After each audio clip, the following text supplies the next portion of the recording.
G Money. Yo. What's up, man? What's good? What's we good? back. We back. We back. How you feeling? All right, feeling good, man. Feeling You marvelous. don't look too comfortable. You all right? That shit? I don't look too comfortable? Yeah, now you look comfortable. I feel comfortable. You said you had a new blog that you was doing called Battle of the Latenesses. That's what we doing? That's what you said to me, man. You said, Nah, you said you're gonna check the cameras and everything to see how much time I've been late. I was like, all right, yeah, you got a battle then. We'll see who comes to yeah, the show. you said when you came with the title. I wasn't even thinking that. Let's do it. You ready? No, I ain't ready. I'm gonna win by margin. I'm always. How you doing, man? Cooling, man. Everything good. What the hell you got on? What's up? What you mean? Listen, you know, see, cosign, That's feeling not- comfortable, man. Shout out to number one drive. You know what I'm saying? Number one drive pick. Supplying you with this nice, comfortable, full ensemble right here. You know what I'm saying? Got the joints on the string. What is that supposed to be, like a race outfit? Nah, this is like sports. This is yeah, that too. You know what I'm Yeah, saying? you know we guests ain't supposed to be talking, man. I know, but So why you communicate? So you want me to tell them chill? You want me to tell them be quiet? So you encouraging them. You see he laughing. You encouraging him. Stop trying to hype him. He's an OG. I can't respect the about. You know what I'm saying? Respect the OGs. Nah, but shout out to number one draft pick, man. Shout out my man Heavy. One time the whole team supplying me with this night, and the whole team too. I brung a shirt for Michelle and Nice, you guys very in good. basketball. Finally get a Beautiful, shirt, You know what I'm beautiful. saying? The whole Wow. team supplied and like this is comfortable. This is a nice joint. You work out in it, you know. Like, Wow. I'm saying go to the gym, get your little. He's a runner. He's a Yeah. track star. He gonna let it Wait, hold on, again. hold on. First, excuse me, guys. So, why are you? The guest is not supposed to talk until we introduce them. Why are you? man. Why are you encouraging that? Because they know it's the OGs, man. I can't talk to the OGs like that, man. I don't You know. can't do that. I can't. I can't. You bothering them. Nah, I 'Cause can't do you it. set it in the windows and tricks and traps for them to speak. Nah, but he say like the outfit, so might nice, have it to looks get nice. him a little suit or something, man. You know what I'm saying? The weekend was all right. Week of school, working, DJing a little bit. You know what I'm saying? Back in DJing. I've been, You told us you took a break for a little bit. yeah. COVID in the beginning took a little, You still got it? out. It's still there, man. It's still there. I think so. Cool, man. G Money, Yo, episode 191. Nigga, we made it. We got a special guest. Jersey in the building. oh, and his friend is real comfortable. Look, my man Yeah, is yeah. already. He already 2 hours in the show. G. Powerful, yeah. Round of applause for my man, Maxwell Melvin. Yeah. Welcome, man. Peace. Yo, I'm glad to be here, bro. I'm glad to be here, bro. Glad to have you here, man. Appreciate it. No, really, it's a beautiful thing to be here, bro. Really. Appreciate it. You know, I haven't been on a lot of shows. When I say it's really glad to be here and honored to be here, I'm honored to be here, bro. Thank you. Introduce your friend right here for us. This is my friend. This is Norman. He's actually an electrician. This is my man Johnny, the electrician. You know, Johnny. you know, My man. we out from the hood area out in Maple Shade, and we pretty close and stuff. Me and Johnny interact, and we do a lot of things different together. We do different work and things. He does community work sometimes. Go to some of the community centers and different things, and assist in their electricity when they're having problems and different things like that. Also, Nice. How long You you know? knew Johnny for? I knew Johnny for a few years, you know. And how long Johnny knew me for, Johnny might have known me longer than I've known him. So, That's the but, question. but I've known Johnny for a few years, and I think Johnny's a pretty decent guy, you know. Why you so comfortable over there, Johnny? What's up with you, man? You all right? What's good? I was about to be comfortable. Why not? I like this guy, man. Nah, I like man, this I guy. just want to thank you for letting us come up tonight, man. I know Max, like I said, I know Maxie. Oh, he was happy I've about been that. out Maxie for a long time, man. Talking to Mike. Sit up and talking to Mike. Honestly, like, you know, the Black Lives Matter thing, I'm a white boy, you know what I'm saying? I ain't gonna hide that. And people think I'm Jewish and all this and stuff. And it sucks right now, man. It sucks. Understood. We appreciate you coming up here. Thank you, man. Thank you.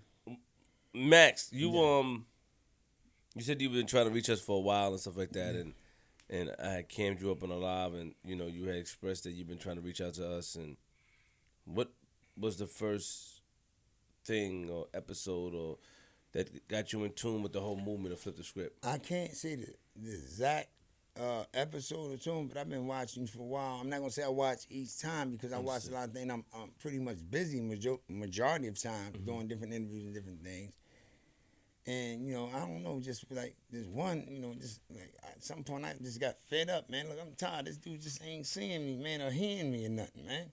You know, I done hit him up on how many times and he said nothing, you know, and then, you know, it just gave me a little more, and then eventually, like without even hardly trying or anything, like, and then you was like, what? Oh, you did? I said, yeah, bro, check it out.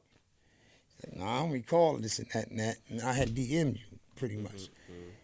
Then, you checked it out. I said, well, you might not remember, but this is what it's about, bro. And that was the most important thing to me, what it's about. And observing your episodes and different things. And like I say, you play a lot of jokes and different pranks and different things out in the streets and stuff, but that's got nothing to do with what you actually do and what you represent and what you stand for in the community and the serious issues that you do address. A lot of others might not see it the way I see it, but I see it as that because I'm a pretty much serious guy, and I try to do what I can do community-wise and have been doing it for about the last 40 years. I'm far from perfect. I'm not trying to be perfect or anything, but I do a lot of things, and whether I'm in Queens a lot. When I hear that Queens name, I'm at the Queens Library. Me and Ralph McDaniels. Ralph, shout out to my man. Me and Ralph is like Ace Doom Kung Fu. He been around from the beginning of day one since I did the videos and stuff back in the Ralph. Cheryl McLeod was one of the first ones that came up into the penitentiary, Warwick prisons. Me and Ralph McDaniels had that relationship for about 40 years. And, I've come out to the Queens Library many times on Merck Boulevard and did many presentations in reference to criminal justice issues and social justice issues and helping the brothers coming out and things that the Queens Library on Merck Boulevard had to offer the community and things that the Queens Library offer a lot of things that a library and a lot of other states and communities don't even offer. Free of charge. That's a fact. And I was stunned by that. Like, what? And I was like feeling some type of way. Yo, I'm over here from Jersey, and our shit don't even be offering that. Like, Queen, come on, man. What's up with that? Yeah. And I felt that the people over there needed the same thing and stuff, And like I said, I felt that Queens, they offered a lot. And they, just, I don't know if like Queens itself know how many libraries actually come up under that one umbrella library. It's about 100-something libraries come up under that one Queens one on Merck. Just the main one. A lot of people not familiar. And the work that, they do over there, Ralph McDaniels, and going into prisons and introducing brothers to all the things that's available. And it's those types of things I wanted in my community over in New Jersey. Right. I'm not even in Camden, New Jersey, but still I wanted those things for that community where it was much needed. The same things because it was serious things and programming and different things. So, I've been around for a while, And, I served, a great amount of time in prison, but I served about 33 years in prison. Myself, moving up in there in age, slowing down a little bit, medical reasons, and, I ain't got no problem with substance disclosure, whatever it is up here, anything to talk about. Like I said, Brother Queen Flip right here, I just thought he was very fair and impartial is what made me pay special attention to him. Like, he play all the games you want in the world, but when I'm going to bring it to you and it's raw and it's serious, I'm going to give it to you the same way, and he did. That's what my interest was. If I needed a platform or something to really be out here and put out here, if anybody was to do it, it would be him. And I know we sometimes people compete in different things, but and it was, I don't want to do no comparison, but there was someone else out there in the community that's kind of similar, does it like he does. I'm not throwing no names out there because I don't know You can. what's the name, but You can, though, if you feel anybody. what's the name? I think Hassan Campbell. Yeah. Is a fair and impartial brother. And when he does it, I think these are the two in the line of what they do in the community. They are fair and impartial, and they're going to dig deep, and they're going to keep it real, and they ain't going to bite their tongue for nobody. Right. Y'all want to be waiting outside with, whoever and whoever. Y'all be out there, but I'm going to say what I got to say, and what we need to say was needed. So that's one of the things that I'm going with was real, because I'm trying to be real. I am real, and I'm going to deal and address what I need to address with real. Because we got a lot of people out there clout chasing and all that. And I don't think that's what this is about. No, I don't think that's what it's about, because y'all putting too much risk out there to be clout chasing. Number one of the things that y'all addressing and saying. You know what I'm saying? He's definitely putting a lot out there. So I said, some things that I need to say and want people to know what I'm available to do and what I want to do in this, they're going to be the ones that I want to get it to. So that's how I came in contact with Brother Queen Flip right here. And And I done been on some of the greats from 2020 to, I don't know, I name it, from around the world, to Japan, to Hong Kong, to Wong Kong, to Ping Pong. I done been to all of them, bro. But, I'm saying I still feel the respect.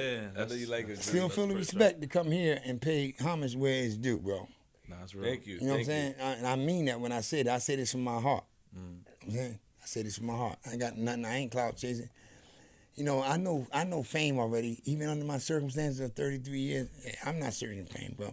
I ain't gonna lie to you. I would have had some fortune, but I'm not seeking fame. I done been on every TV station around the world, bro. Yeah, we see. I see. Right from the bars to prison. So I'm not searching for anything of that nature. Yeah, I'm not searching for anything of that nature or anything like that. I'm for real about what I do. So speaking about real, right? Before the show, we spoke a little bit about a situation that just happened. Yeah. With your family. You mind talking about that on the show? Absolutely. Well, since I was preparing to come over here, not knowing exactly where this was and everything, I didn't have a chance to really dig into the details of it, whatever. But I know that I made a commitment to come over here. And I know that the majority of my focus was to still get over here.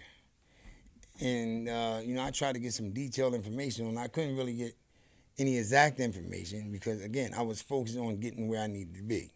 Right. I felt if y'all took the time to get me over here, and I know it's not easy. I know there'd like to be a lot of people be up in here. It ain't just happen like that. I already know that. And I said, I'm going, go ahead and, I'm going to have to address that in the ways that I can, when I can, but I'm going to get to where I need to be tonight. But, tell the people. For those who, Oh, for those who don't know what happened. Actually, my put the water on the floor on the side. my niece, my niece was actually shot tonight. My niece was hit by a bullet, straight bullet. I don't know exactly what the circumstances are or anything because I haven't had a chance to talk with anyone. Only thing that I know, I actually viewed it on Facebook, and some of the other family members had no knowledge of it.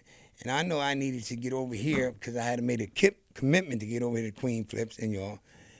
And my man didn't really know, Johnny right here didn't really know where he was going or where we was going. We had to focus on directions and all that stuff. And that was most important to me at the time. Not that that wasn't important to me, it was, but the doctors were operating everything, but what could I do at the moment? Right. So the most important thing that I can do was get to where I need to be tonight. And as a result of what happened tonight, when I eventually found out the circumstance, that same thing that happened tonight might be able to save some lives so that it don't happen to the next person's child out there or whatever. And once I find the circumstance and share it with y'all, it could, be something preventive and happen to the next person.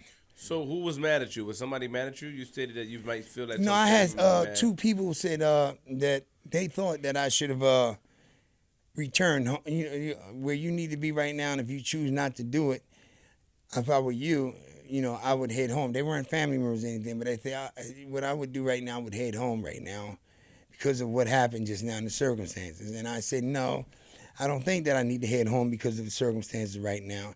I need to go on and address what I need to address because what I need to address, and as a result of what happened, could be preventive also.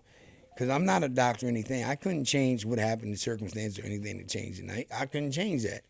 But what I could change was the possibility of what happened to them happening to somebody else tonight and get to where I need to be. So I'm all right. Not saying that I'm comfortable with what happened, but I'm all right. I'm going to get to where I need to be and do what I need to do. She's alive and she just... Yes, absolutely. So, before we get into the jail sentence, we like to go back a lot. You know what I mean? Yes, sir. And myself, we like to go back and hit certain points. So, take us back in your childhood, like back when you were younger. Yes. Take us on that journey. Tell us about your parents. Yeah. And stuff like that, and then that's how we like to start. I'm gonna tell you, like my parents. Actually, I come from a family of 15. And I have a total of 14 brothers and sisters. My father, is different than their father, but it's really no difference because my father was the father to all. And I grew up, like I said, with 15 brothers and sisters, and we originally from Glassboro, New Jersey, by Rowan University, whoever know where that's at. And it was a little rough growing up and everything, and and looking back, there was life struggles as usual and everything. And my family eventually moved out of Glassboro, New Jersey, moved up to the city of Camden. And while living in Camden, was mostly background of urban, like Caucasian, nice industrial commercial place at the time. And that's where I had grew up in and everything. And some of my brothers had been previously involved in the criminal justice system on little minor things and everything. And at some point, I became involved in the criminal justice system and law. And the thing that first got me, it was kind of like a joke. It wasn't a joke. It was what happened. When I tell you the story, it's the kind of joke when I look back.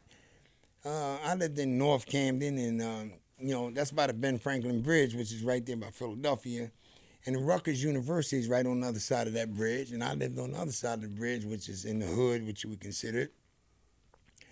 Rutgers had these beautiful tennis courts, golf courts, and beautiful grass where all these beautiful people, women came from the community going to school and everything.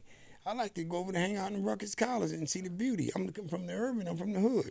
I'm seeing down these abandoned buildings and different things. So, I went over there a couple of times, and the security guard said, "Didn't I tell y'all to stay from over here?"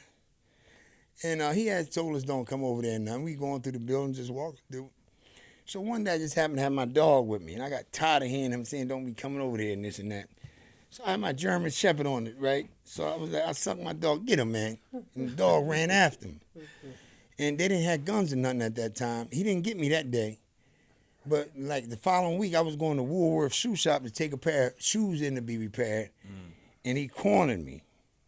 And he took me to juvenile detention. That was my first brush with the law and the juvenile justice system, is when he took me in for assault on the police because I sucked my dog on him.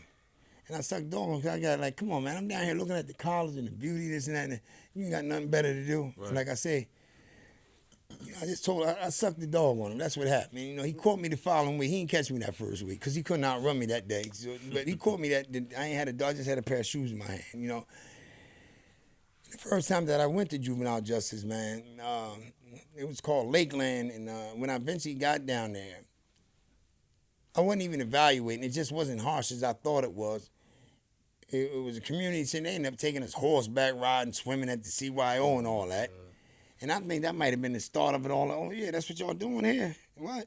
So I ended up back there a couple times because the first time they released me to my mother, from that first incident. And like I said, I got a couple more incidents, and I got a little more serious things, start hanging out, more gravitating toward the streets where my brothers and sisters didn't.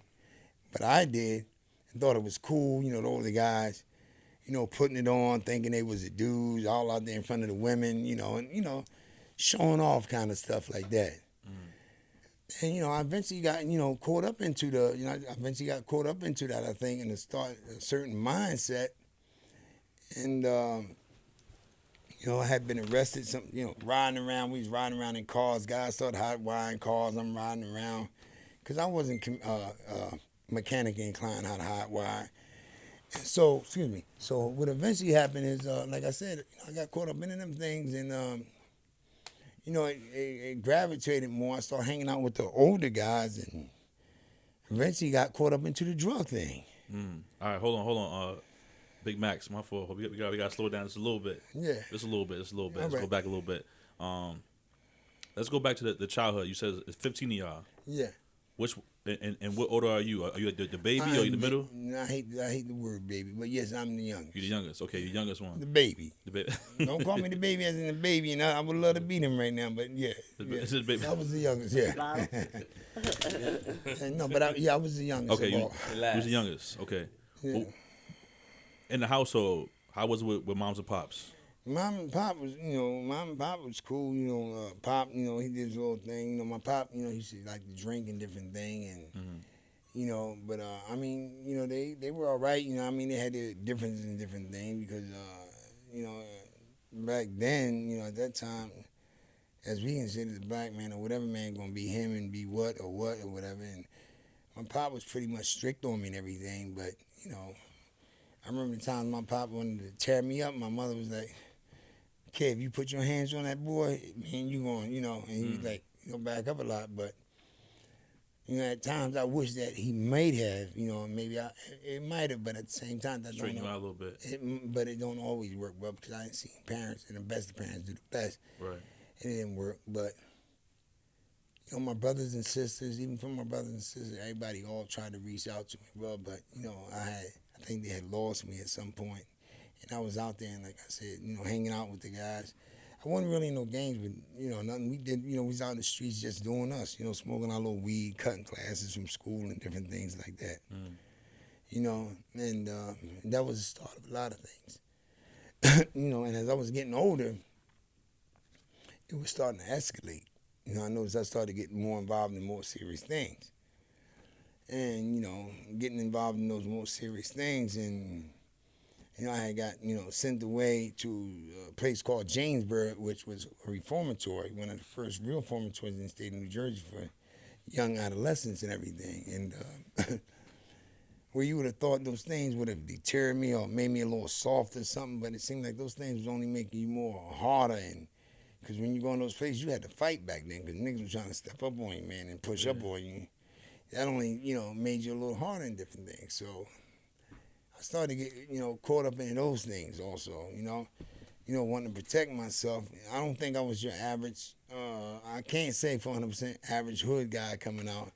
Because a lot of times guys thought Max was old square and geeky. Not square, but square, from Delaware or somewhere, Mac wasn't too with it or whatever, to the element of surprise, so they was ready to put their knuckles up or something like that, and then they started, but that's how it was. And, like I said, I basically started to, do more things, and I got, caught up into the use of drugs. And when I say drugs, I'm not just talking about marijuana. I actually got caught up into the use of heroin at a very early age, at the age of 14. I had got caught up into that. And I found myself sitting up in the judge's courtroom one day, not knowing what was wrong, knowing that I'm feeling ill and stuff. They knew what was wrong. I didn't have a clue what was wrong with me. I didn't know that I might have caught a little chippy or something, but they knew. Because at that time, I was one of the youngest, and they had sent me to a detox program while I was in the youth center arrested, going to get methadone for withdrawal symptoms and stuff at the age of 14. I didn't have a clue what was going on with me, though. From there, I had, done some time, getting in trouble again, out with the guys, we doing, getting dope. And at one point in my life, it got to the point that I'm hanging out and I get involved in a shooting where I was using drugs, and I actually giving someone some money to cop some drugs for me. And, dude finagled me out of my money. He got it out of me, and I was kind of upset. Man, my dude was upset. We didn't get nothing in return. And I had a friend, I hadn't seen in about 3 years or something. Me and him greeted we hadn't seen each other. He lived a different lifestyle, totally than me. He was doing all the right things. I'm out in the streets, this and that. Yo, what's up, dude? This and that and that. And then I was like, seeing the guy pulling up that I had gave my money. So the other dude that had brought us up had a gun on his seat. Man, all I wanted was my drugs or some money at that moment. So when I seen him pull up, as me and him was talking, I heard people saying, Max, get the car. The car had a reverse in gear on its own somehow. So I run over to the car to put it in gear, and I see a guy pulling up. He pulling up, and then when I'm putting it in gear and everything, I noticed my dude had a gun on his seat. And I see dude pulling up, I ran over to him, I want my money on my drugs, man. He said, what are you talking about? I don't have them. I told you they beat me.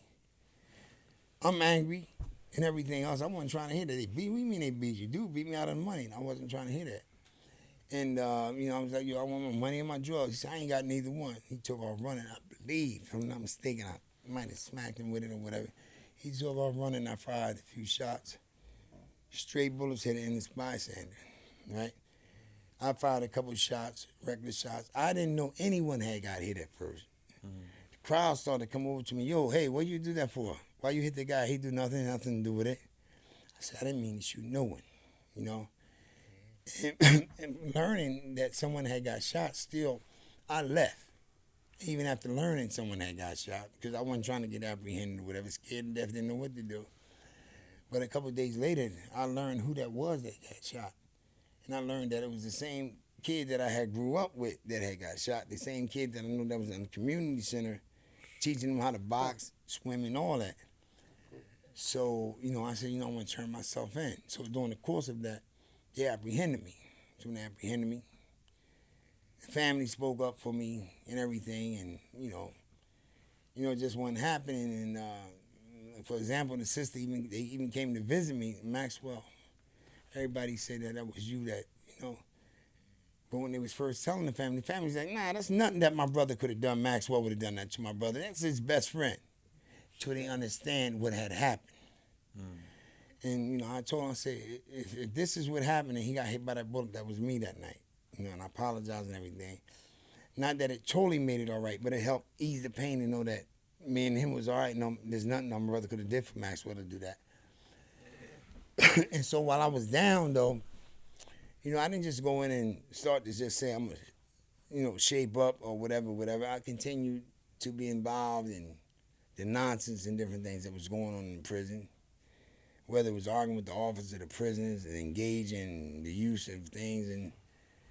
And while in there, at some point, I just came to the terms and, like thinking about him and what had happened in my life. It's got to be something I can do. All this can't be in vain, man. I'm going to have to do something's got to be done different, man, in honor of him too. Because he had none, and so that's when I, got involved with the Lifers group that was at Rawway. And the Lifers group was better known as Scared Straight at the time because that was just the name Hollywood had gave it, to sensationalize it. But it wasn't Scared Straight. It was actually called the Juvenile Awareness Program. Yes, man. So we can obviously tell that you do a lot of speeches. Yeah.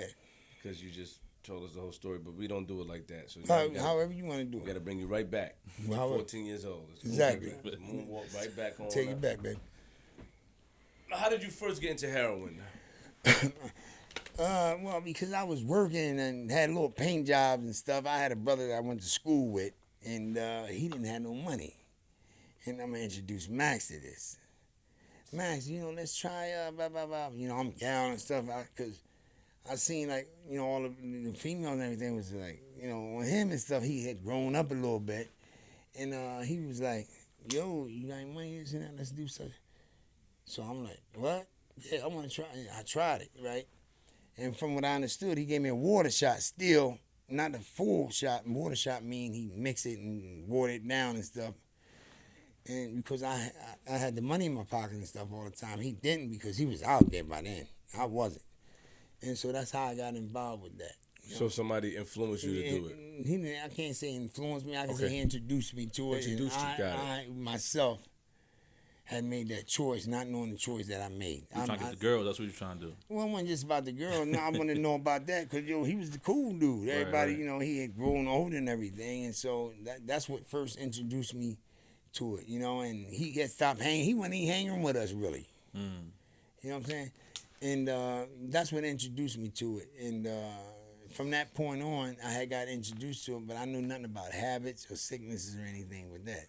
So you said you was in court one day, and what happened? Your stomach was hurting? Well, I'm in court getting sick. I'm on the bench, crawled up and, curled up and everything. And the court attendants knew it was up. I didn't know, And so my mother had to sign, and I had to go to be treated 21 days for, 21-day treatment while in custody. And I think I was one of the first at that age out of that county.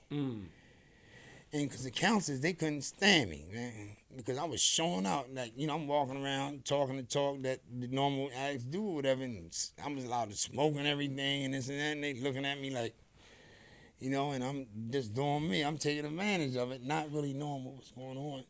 And, but they like, how the hell does he come in here and this happens and this happens, this happens? But the courts understood the seriousness of what I was going through. I didn't even understand it, So I went through that 21-day treatment. What happened at withdrawal? Like, what happened when you went to the... When I went to court, I'm on the bench. Not the court. I mean, when you went to the rehab. They would take me from the detention center. They would put me in a van. Two of the custodians would take me down to Mount Holly, New Jersey. And we would drive down there, and you know, they would walk me. We would wait in line, sit outside. They would take me, and they would take me up to the window, and they would give me a certain milligrams of methadone. Worse. You know, which was only the same as that, really. Did it hurt your body? Like, what did the methadone do? Methadone, it didn't hurt my body at the time. I did a lot of throwing up. It made me more sick and everything, but it more so stopped me from going through all those sickness, pains, and different things at the time, and withdrawal symptoms. And withdrawal symptoms is very crucial and very detrimental sometimes. It can cause you to do a lot of things, withdrawal symptoms. You know, so, you know, I continue to go there, and like I said, you know, I was just shocked, and a lot of the other young brothers and juveniles and stuff was wishing that they can exactly get what I was getting, and one feeling was hating. They was hoping on that shit, praying like, how, and they like, it's like I was telling them a story or something, you know. So that's what happened. Would you there. consider yourself an addict at that time at a young age? Yeah, I have to consider. Looking back now in retrospect, yeah, I have to consider myself. Yes, I was at that age. Yes, I was. So when you tried to purchase the drugs, were you like a hustler, or you were more on the addict side? Like, what were I was you? more. No, I think I had become more on the addict side. I didn't understand it Got mentally you. what I was doing, Understood. but it was like mandatory that I needed it. I didn't fully understand it until later in life. When I look back, then I started to understand it. You know. So bring us to that day. Bring us to the time leading up to you murdering your friend by accident. That's what happened. Bring us to that day. You were in. How old were you at the time? At that time, I was 19 years old. You were 19. Now, before you turned 19, you were doing like petty crimes. Where you, Yeah. you know, like what, rob, like cars. Yeah, like we was robberies? riding around in cars, doing what we wanted to do. You know, everything was about us. You know, Understood. Just riding around. And like I said, I was more in. I didn't care at the time. Yo, Max, come on, Max, jump in, man. Who's that? I just jump in, and we gone. And so those are the things that I was doing and stuff, you know. And you know, despite everything that my parents were saying and knowing when I came home what they was gonna put on me, I still, you know, did what I did. So you and your friends, you're doing petty just to get Yeah. money to feed your habit. Well, mostly I fed my habit because I was still doing jobs and stuff, Painting. painting and little different jobs. Right now, had it not happened, what happened to me, I believe I would have been a politician. Because that's where I was at the time. I spent a lot of time.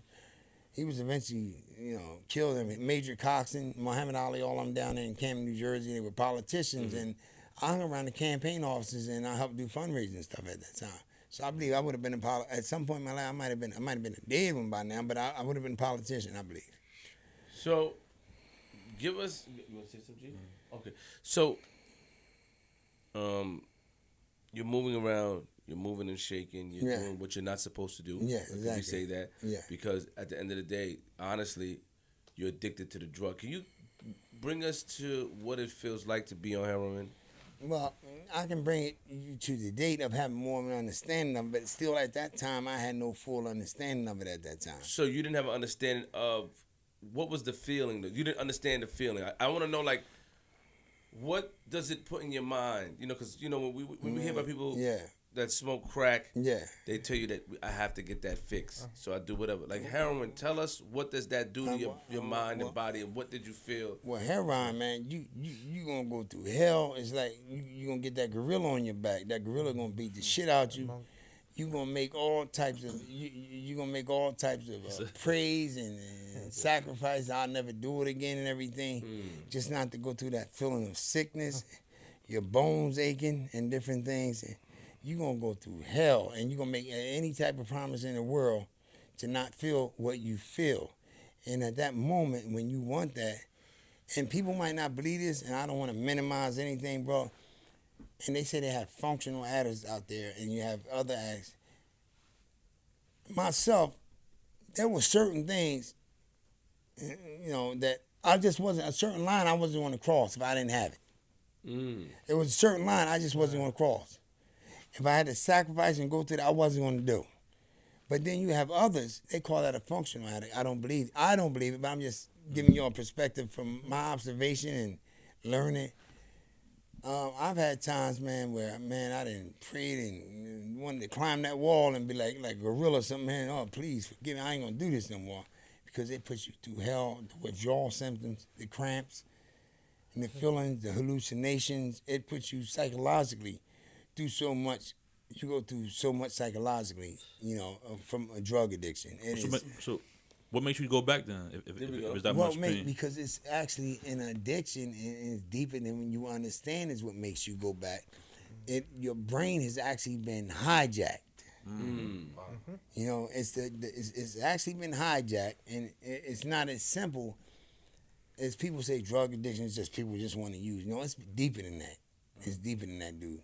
No, it's not just about using. It has become much deeper than that. And, it's a serious thing, bro, because drug addiction has caused people to cross all barriers, and it's from all walks of life. Drugs addiction doesn't discriminate. Right. And that's why I always say, please be careful and stop using before it's too late. Do people want to get the fix to prevent the pain? Do you want to still stay on heroin to prevent the pain? It's a great thing you said that. Some people do it. Some people do it to gain. Some people do it to gain happiness. Some do it, to avoid pain. There's two different reasons. To avoid the pain that you're gonna feel from not getting it, and to feel the happiness and the pleasure once you do it. So it's like a twofold. There's no one particular reason, because you don't want to go through that pain and the withdrawal symptoms. I say it's like a gorilla on your back beating you, and like people be like, "Damn, why don't they just stop it?" It's not that simple. Once your brain has been high, you need that to function every day, bro. Your brain, your endorphins, different things, you had to deteriorate most of them. Most of the harm caused by the drug use is irreversible. It's not just going to go back automatically. You have damaged a lot of those normal endorphins and different things that make us function every day. You've damaged them, and you need that extra boost from those drugs that's going to push it up just to make you feel normal. What about the hallucination part? Can you just bend the mic forward to you? Yes, when I say hallucination, sometimes you're just sitting around and you're just you're sitting around and everything, man, and you just feeling, man, hallucination or whatever. You making believe things that aren't really there. You making those things appear there, and. It's sometimes it's undescribable what you go through, because it's different to each and every one. I can describe what it goes for me. I can sometimes also describe what it goes to others, but mostly myself. And like I said, it is the feeling of it, man. It's just a sad thing, and I just wish that others could understand it, and families everybody just want to brush it off and think that, oh, they doing that because they want to do it. No, they're not just doing that because they want to do it. They're not, bro. It's deep, You got something to say, Johnny? Comment on a couple of things real quick. Sure, talking to Mike. Okay, yeah. So I took courses on addiction, right? So you said a 21-day program that don't do nothing. Your brain don't even start healing yet until 60 days. Oh. Yes. And the methadone clinic is a government-funded program they want to put people on, but that is worse than the heroin. Why? Well, the way I say why, because the withdrawals that he was talking about are 10 times worse. They last a year. It takes you a year. You feel like hell for a year. The heroin you can get off. You lock yourself in a room for 5 days. You know what I'm saying? And maybe start feeling better. Not with the methadone, man.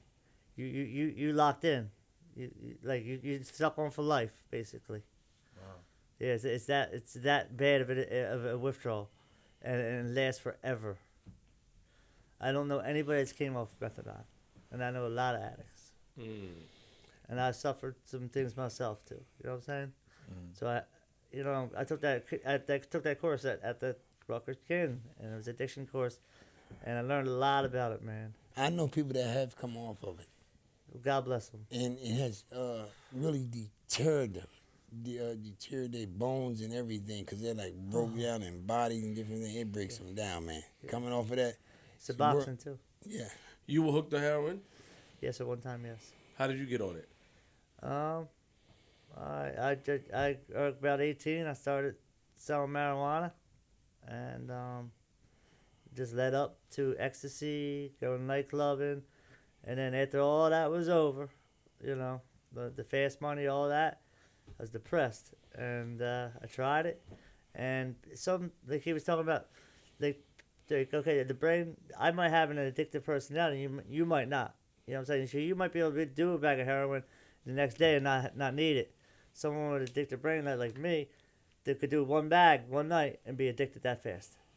And that's how fast it happened. And actually, let me back up a little bit. Actually, I was put on Oxycontin first because I pulled my back out at work at 24. They told me I was non-addicted. I didn't know about opiates. So I did the ecstasy stuff. I thought people that did that were junkies. I was a weekend warrior, I guess you would call it. I'm not glorifying anything right now. Understood. And the Oxycontin, and then once they cut you off that's so expensive. What you gonna do? You go to the heroin. Was it hard for you to?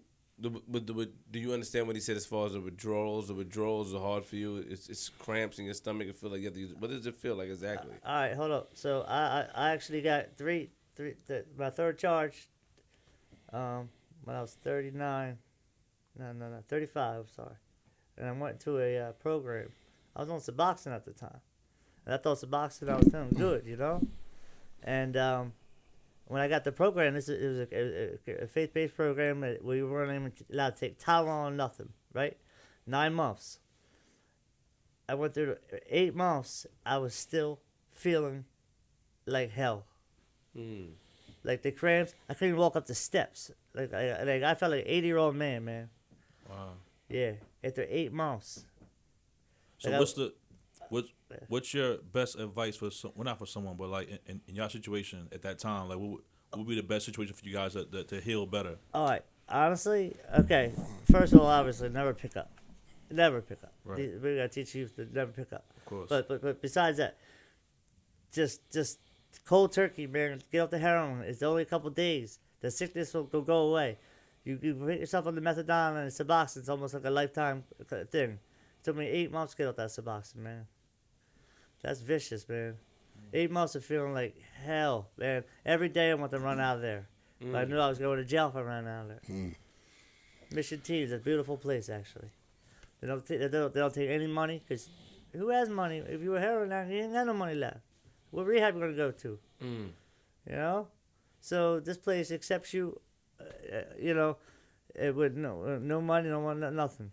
And we got to wait for your bed, though. You got to call every day for your bed. Because there's only 20 people in it. They don't take no money from the state. Because once the state got you, then they lock you in. So it's basically all faith-based, I guess you would say. Got you. Yeah. All right, thank you. Yeah.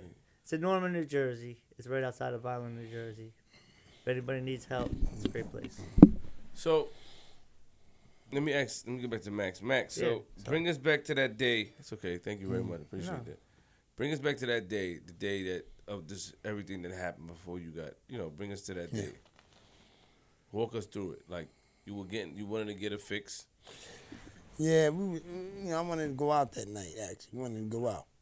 I wasn't feeling all that. I wanted to go out. So yeah, I wanted to get it fixed that day, and I didn't know who really had what was banging or whatever, but I had heard, one of the people did up in the way. And I know he didn't deal with everybody. Everybody didn't know him. So, I said, I'm going to get the money to the dude. And he said, I'll get it for y'all. So, man, that dude got our money together. We gave it to him. And, that's what came up. He came back to us. We was at, 8th and State. We gave him the money to get it. We waited for him to come back. He came back and everything. He said, man, they beat me, man. They beat me. We're like, yeah, all right, yeah. So we pulled down the scene, where we know he was going to eventually end up at 6th and Vine. That was a real hot area every now and then. And like I said, by the time we got there, and I had asked, the dude that was doing it, yo, you just saw dude, blah, blah, blah, blah. He was like, yeah. I said, oh, you did? And so when dude eventually pulled up in his truck, I was like, yo, give me my money, my drugs. He said, I ain't got neither one. I told you, dude. I said, no, I want the money or the what's name. He said, I ain't got neither one. So I don't have to, like I said, during the car, I had ran in the car. I believe I slapped, swung a pistol at him, and he tore running. I believe I fired 4 shots. And a straight bullet hit an innocent bystander. My Which friend, was your friend? yeah, who was coming out the side door of the bar, who was just going to get some beer that night. Like I said, he had nothing to do with that. That wasn't even his lifestyle. He just was coming out, the bar. And we had just spoke moments before, too. We just spoke moments before, and, and I didn't know anyone had got hit at first. But I did learn, and then I didn't learn who got hit until about 4 days later. So you were on the run? Yeah, I went on the run. Right after that happened, and I heard that I hit someone eventually, I took off. I took off. Well, I left the scene of the crime. When I left the scene of the crime, I went and, I got dressed, man. I put on some clothes and stuff. I went to my mother's house. I dressed as a woman because the police pulled up to get out the house. Because they pulled right up there. They looking for Maxwell Melvin because everybody was like, it was Maxwell that did it. So I put on dress, skirt, and everything. I was going there. It was like, knock on the door. I'm on my way out. We're looking for Maxwell Melvin. I don't know. You have to speak with them. But I'm walking right past him with all this stuff on. Wait, hold on. So who Tell clothes G, you tell G. put on? I went and put on my mother's clothes. Your mom's? Yeah, I put on a wig, I put on a dress, I put on some high heels and everything. I don't know how the hell I look. I know it got me by. That's crazy. And what I did was I hopped on the bus. I went to Philly. Got a ride. Went to Philly, and I went to New York. And I just chilled over there for a few days, man, because I had no idea what really happened, bro. When I say what really happened, I mean I know what happened, but I really didn't know what happened. I was out of it. I just needed to get away. Once you found out it was your friend, then you went back and trained yourself in. And That's real, man. And what it was, man, it devastated me, man. It tore me apart. It's been with me for most of my life, and the family don't expect nothing out of me. They ain't asked me for nothing on this and that and that. Me and the family, we good and everything, but still, that's not the point. You know what I'm saying? But I said, as this happened, something good has to come up out of this too. Did the family believe your story? Well, they had a choice. It was the truth. That's what actually because, Well, like some they people might be said, like, nah, they said, I was so close to them and him. Right. When people were saying Max did it, they was like, nah, my brother couldn't. It's nothing that Max could have did. My brother couldn't have did nothing to Max for Max to do that to my brother. But they didn't understand what had happened. No, you're right. But he just got hit by a straight bullet. He was coming out the bar. And they're right. He couldn't do nothing. They did. And not saying that it helped ease all the pain, but it helped to lessen to know that was factual of the way that it happened. You know what I'm saying? Because I used to, I stay there, with the family. I used to go to wrestling. The father used to take me to Philly. We used to go see Pedro Morales, Bruno Sammartino, Andre the Giant, all them back in the day, And, I was, man, for a while, it stuck with me. It still stuck with me, but when I say it stuck with me, it just stuck with me. I say something good got to come about it. This can't be all bad, So you turn yourself in? Yeah. Were you on the news and stuff? It was the newspapers and all. You turn yourself in? Well, I was in the process of it, but in the process of it, they was waiting. They beat me there. And they was right there. I said, well, 11 o'clock, blah, blah. They was out. They didn't give me a chance. They was like, all right, boom. They came right in, It's supposed to be 11. They came right in. In your house? In my mother's house, yeah. I was on the roof. He's trying Why did everything. you like that? I was on the roof. I I was on the roof, dude. I was on the roof. What you doing on the roof? Well, because I didn't know. I was turning myself in. No, number one, I heard some banging, all this banging at the door, and the way they was coming. I went all the way up on the top roof, and I was looking right down at them as it was coming. Like they was positioning themselves and everything. And they did that, and then And they came when up they to the came roof? in, no, they didn't get all the way up there. You gonna come down or whatever. So I'm up here, man. I'm coming down. I came down. So did you go to court? Did you go to trial? I went to trial. The reason I went to trial. What was your defense? Okay, go ahead. It wasn't a defense. I said if that was as a result of X, Y, Z, yes, that was me. And that night that happened out there, I was out there, and to my knowledge, I was the only one fine and everything. And if that was that was my bullet. And a person had gave what do you call it? I forgot. He had made a deal with them to say, well, this dude Maxwell did it. it was during the course of a stick up, and they couldn't get me for that, for recovering my own money. They couldn't charge me with that. But they had a guy that had a secret indictment that had come confront to try to what's the name, but they didn't find me guilty of a felony robbery or anything. As the guy tried to portray that it was a result of that. Not the guys that even happened to that I originally had a confrontation with, but the person saying that it was during the course of that.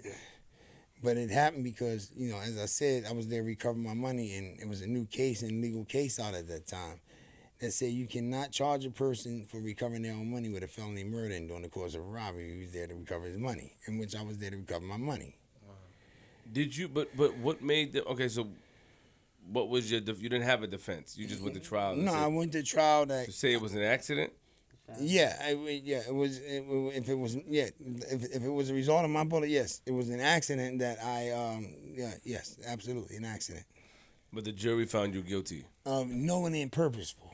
Now, at that time, what knowingly and purposeful murder meant was, if I left the scene of the crime, right? Why did I leave the scene of the crime? I'm just asking you a general hypothetical question. Why would you think I leave the scene of the crime? If it was an accident, why would you leave the scene of the crime? That's what you're saying. Yeah, no, I left because the scene of the crime, because if it was the scene, you know, you leave me because it was an accident, they saying you have a certain state of frame of mind. You leave to avoid apprehension. Mm-hmm. So if I'm leaving to avoid apprehension, I have certain knowledge. Yeah. So that's what made it knowingly and purposeful during the commission of a crime. And what during the commission of the crime was me having a weapon itself, because I wasn't a licensed person for a weapon. So that made it during the commission of a crime, where at that time, during 1980, they can therefore charge a person with knowingly killing another person of knowingly and purposeful, you know, because you shouldn't have had a gun, number one. And, you know, they could charge you with that at that time. Okay. So the trial, well, how long the trial went on for? Probably a week or two. All right, and you were found guilty. And what were you sentenced to initially? 25 years to life. I was to serve 25 years for being eligible for parole. And I served actually 33 years before. What was your family's response? Like, you know, how did your family feel? Well, the victim's family and my family we were like family, all of us. And the victim's sister and my sister, she was my sister worked as one worked in a dental office, one worked upstairs. Me and him were childhood friends. It was mostly mixing. The community and everybody else was more confused and dumbfounded more than we were. They were more concerned than we were because they couldn't understand how y'all still communicating everything when this dude didn't pop your brother. Because they had no clue what was going on, nobody. You know what I'm saying? So they still had some emotions and stuff. How could y'all be friends, this and that and that? My sister and his sister still worked together. And like I said, we were friends. So that can't play a part in the court? Like if the family and stuff was there and everyone... They were there. They did all that. The family... They tried. They tried. The family just explained and blah, blah, it just wasn't going to happen because there are also laws that govern them books that say X, Y, Z. So me just leaving the scene of crime could have turned it into something different. Right. I left the scene. Therefore, I had knowledge that there would be some consequences as to me firing them shots and what I did that night. So if you had stayed, then what? It might have been different, and then they might not have had the witnesses that had secret indictments to get the drug charges lifted off of him. He wanted those charges lifted off him, so he came up with another theory. And, he came up with another theory, and, so, that's what happened. And like I said, I didn't try to, I manned up to what I did, man. Like I said, I manned up to it. I was my best friend, man. I manned up to what I did that night, bro. And, I don't know how many people that's watching the show right now will actually do that for their friend or their best friend or their family. You know what I'm saying? If they committed an accident like that, like, would they go back and turn themselves in? It's hard to say. It's a tough decision. I don't know, bro. I can't say how many would, bro. It's hard when your mind and you thinking, man, wow, I'm going to face X, Y, Z and stuff. I can't say what they would have done or whatever. But there are some out there. I can say there are some out there that genuinely felt the way that I felt, that it's worth it and everything, and someone understands and everything, and That's there's a some lot out of time, there. man. Huh? It's a lot of time, Max. Well, I didn't even think, I wasn't even anticipating. I didn't know what they were going to do. I had Right. no clue what they were going to do because, I just had no clue what they were going to do. And, I just had to do what I had to do. That's I didn't know right. what they was going to do. I respect that. And like to this day right now, He ain't proud of it. I'll never be proud of it. Ain't nothing gangster about me neither. Like, guys just be like, you know how it is. I don't know if y'all heard. Y'all done seen videos. Guys down in prison mumbling another guy, man. Mess with that nigga. Kill him, man. Nah, ain't none of that. No, I ain't no killer. But what Pac said, I ain't no killer, but don't push me. But there are guys. No, seriously. I'm not. I'm not. respect that, though. I'm not in any way. But there are people who can push you to a certain point out there, and you got a lot of bullies out there that think they can just be pushing up on people and this and that. Now you got some guys they ain't have it at some point. Like they gonna tell you just like Special K. Like he said, I ain't having that, Jay. They ain't gonna have it. They want to show off all in front of their people, and they want to show off in front of people. You got a lot, but that goes on every day out there. Right. And I'm gonna say this: I would never, for any reason in the world, go back behind them doors. But I'm gonna tell you one thing: I'm not gonna let nobody do nothing to me. Nothing. Right. If I can avoid it, I'm gonna walk away. But I'm not gonna let you just push up on me for no reason. And you got some, brothers out there be trying that thing. They're all gangster and that, but there are guys out there ain't gonna have it. You ain't just pushing up on nobody. Ain't nobody tolerating that nonsense. Right. He You know what I'm struggles saying? with the simplest things now, man. Like when we hang out, I do nothing against Max. I Go do say what everything you for say. him, man. Like at the hotel, like I do the numbers. He can't even do that, like because he was locked up for so long. Right. From 1980 to today's world, That's a big man, difference. Yeah, Big difference. yeah, and he's still struggling with that. Wow. And when things become overwhelming sometime, I'm out Yeah. there, I got like all these things going on.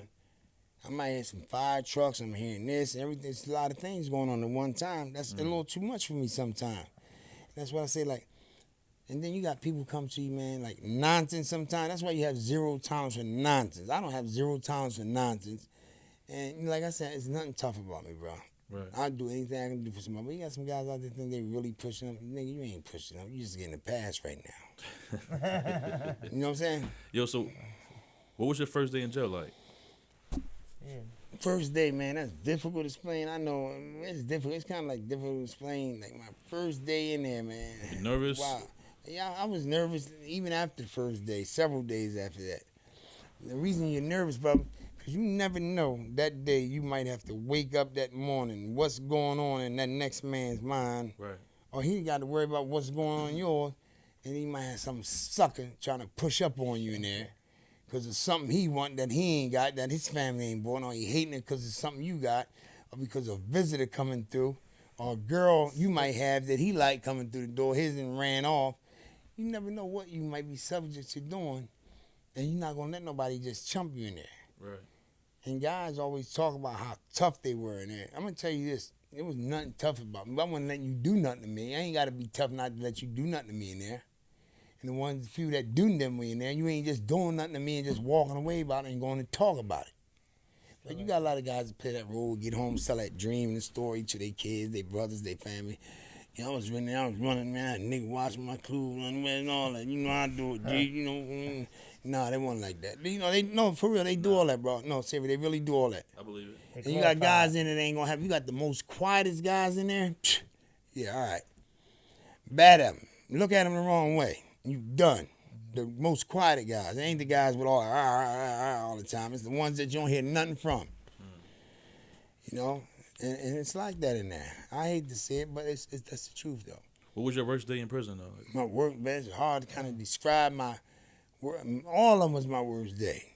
Again, and the reason I'm saying that, I never know when at one point. I'm going to give you an example of when I was on my way home after I served all this time, and the dude out in the yard was like, yo, you and your girl could blah, blah, blah. I was like, what? He said, you and your girl can do that. I didn't made it, man. Look, bro, I had served 33 years in a couple weeks, man. And a couple more weeks, I was looking at that door. I lost it at that moment. I tried to take his head off right there. They knew what happened. They know I did it. But they know that dude had to do something to me in order for me to do that. And they stood up for me and said, I dropped a bucket of ice. The bucket of ice slipped. That's why my hand was damaged the way it was. It's not the way it was. He invited me something that he didn't want to invite me to. Right. He invited you to what? He said suck his, you know what I'm saying? And I just couldn't settle with that. I just lost all whistling for no reason. And when I didn't treat you like that, but you got guys when you're on the way home, They try to get you, they will jam you and do anything to you. And I just couldn't believe he did that. Then so, I did what I did. Then he, come on, let's get a fair one now. Yeah, nigga, you got a mouthful of razor blades. Your mouth's bleeding. Your head's all swelled up now. Yeah, he want a fair one now. You know? So let me ask you a question. How did the Lifers program come together? How did the Lifers group come together? Well, Lifers group program was actually there. I went to Broadway in 1985, I think. Okay. It was. It was called the Juvenile Awareness Program. It wasn't even that. Then they had done a Scared Straight program, which Scared Straight comes from actually Hollywood. A gentleman by the name of Arnold Shapiro documented it as Scared Straight. So that's where the name Scared Straight, but it was Juvenile Awareness Program to make these kids aware of the possibilities of what was facing them ahead of it. If they kept going in a bad direction. Yes, and what did that was that the administration had been bringing in kids at high school awareness forum, college awareness programs, and then some of the brothers in the program at the same time experiencing problems with their own children and everything, came up with the concept, wow, man, look, we having problems with this and that and that. So they propositioned it and, wrote up some proposals and with some of the local chiefs, police in different areas and different things and them got together and discussed it. And that's how that came about.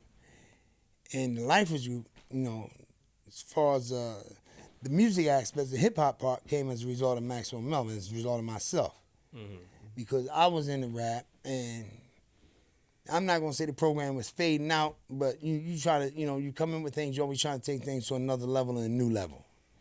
And I found, and from watching videos and stuff, that the kids were listening to what the rappers were saying. They was listening to the hair, they was wearing the hairstyles, the clothing styles and everything. So I said, shit, we might have something here. If we kick some rhymes and stuff, and they might want to listen to what we got to say. They follow everything everybody else saying right now. So that's where the concept of that came of the hip-hop group, the Lifers group, was a concept, an ideal that I thought of. I took it to the membership. A lot of them wasn't necessarily with it. Some of the older guys that had been there at first wasn't with it. And they kind of grew with it, and they, started to mellow in, and they started to see it. And some of them actually became involved with it, participating in the filming of it, as far as talking to the kids on stage and stuff. So that's how that kind of worked in. The Lifers group, hip-hop group, the music aspect of it. And, the more it caught on and, everything, and the positive responses and everything that came in from it, man, I was feeling good. Like, what? Oh, so it was, And like I said, I wanted to do something in honor of my friend and this and that. And that was the perfect outlet for me to do it. And administration had nothing to do with that group. You had to be elected in there. They can't just take you, I want X, Y, Z in there. The membership had to vote you in. And like I said, I had been dealing with Red Alert Productions and all of them. And I met a gentleman by the name of David Funkelklein, white gentleman out of Colorado, who'd been traveling around the country. He was a photographer in the hip-hop. He worked with Red Alert Productions and everybody in New York. And he said, Maxwell, I'm going out to be the president of Hollywood Basics.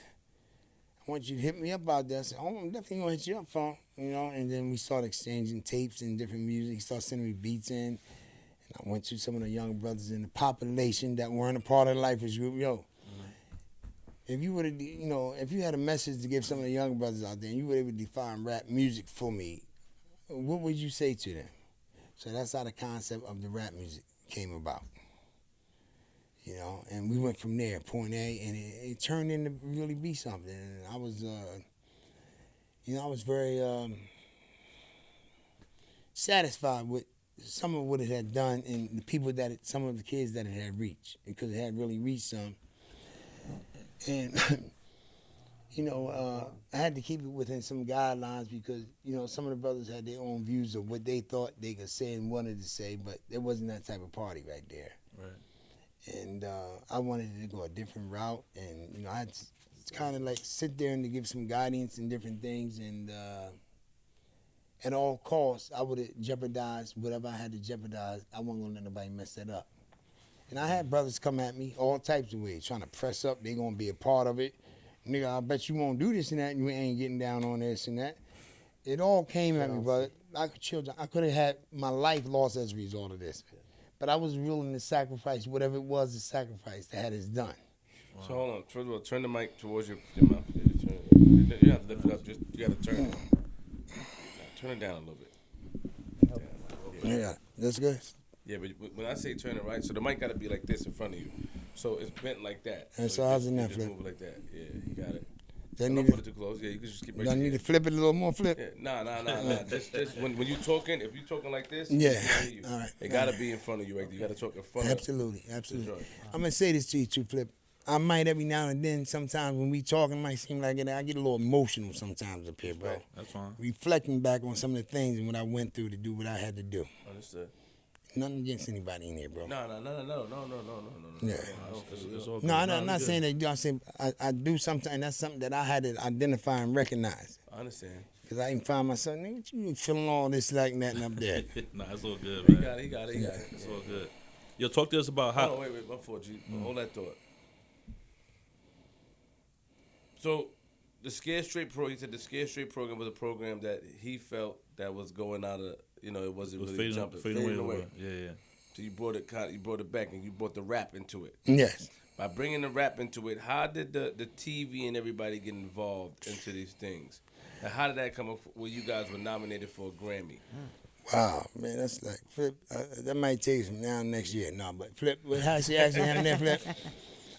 No, what happened there, bro, Flip? Everybody, a lot of people thought it was very unique, and where did you come up with the concept? It wasn't something just thought out overnight. As I said, I'm thinking about an individual life I had taken. What could I do in honor of him? So that was part of it. It was several parts of it. And TV and everybody came into it because they thought it was unique, and the way people were responding to it is why a lot of people became involved with it, and different outlets wanted to come in, and they wanted to know, who was responsible for that, And so a lot of people started coming in from not just New Jersey, from around the world. I had from Japanese, from every country around the world, they came in to interview and to understand like rap music. They came in from around the world. And so, but you learned, but were you into rap before you went to prison? Yeah, I was into rap. I was listening to some of the older rap, even from going back to the Fatback Band when they used to play it at the carnivals. They was like some of the first one, the Fatback Band. They was the first ones. And yeah, I was into it. That's another thing I said. Like I was into it, but like I said, I saw that the kids was really into it. Them hairstyles, so they was identically doing everything. They saw some of the rappers, whether it was Carol twisting up or doing whatever. I said we might be able to try this. And so like I said, we went there. I did a couple interviews with Much TV of Canada, which is the MTV of Canada. I had done interviews with Japanese TV. They even done documentaries on my life. I did interviews with, like I say, from around the world. I did different. We did different stories about what that project was about.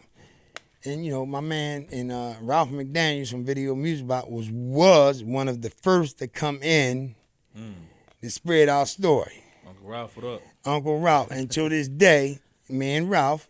Uncle Ralph, I still deal with him. I go into he's the commentator and all that over at the Queensbridge Library. Facts. I go over there. We do subjects based on criminal justice and prison reform and all that till this day. So we developed a relationship that we still got 40 years later. Wow. 40 years. That's my guy right there. I know G got to say something, but I'm confused. So they let you guys shoot a video and stuff like how How did the warden sanction that? Well, it was sanctioned because we had a history of TV coming in already, doing various other things, and TV was coming in, and things were pretty much kept in order. Do you really think I was going to look something at this nature? We were going to allow it as a group.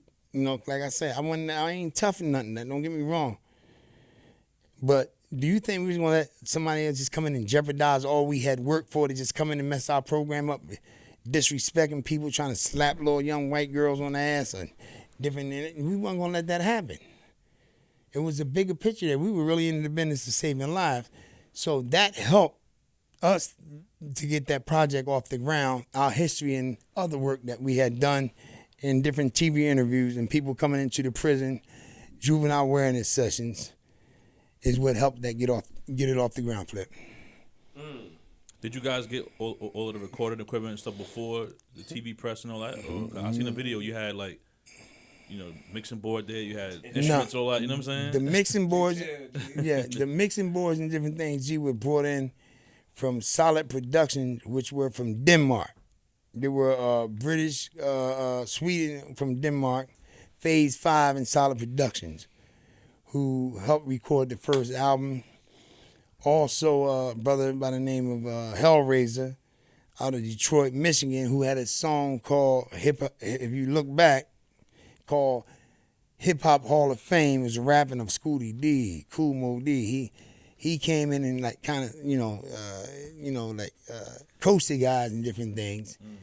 And so, and like I said, equipment and different things were brought into the prison, the studio, those things were brought inside in the visiting hall. See, like that right there? It was a visiting hall booth just like this, just like that. And it was behind there, that turned into a recording studio behind there, the window right there. Just like that is right here, that's how the visiting hall booth or the lieutenant would stand in and watch the visiting hall to make sure guys wasn't doing a little bit of R. Kelly, a little bump and grind. He's standing in the window right there.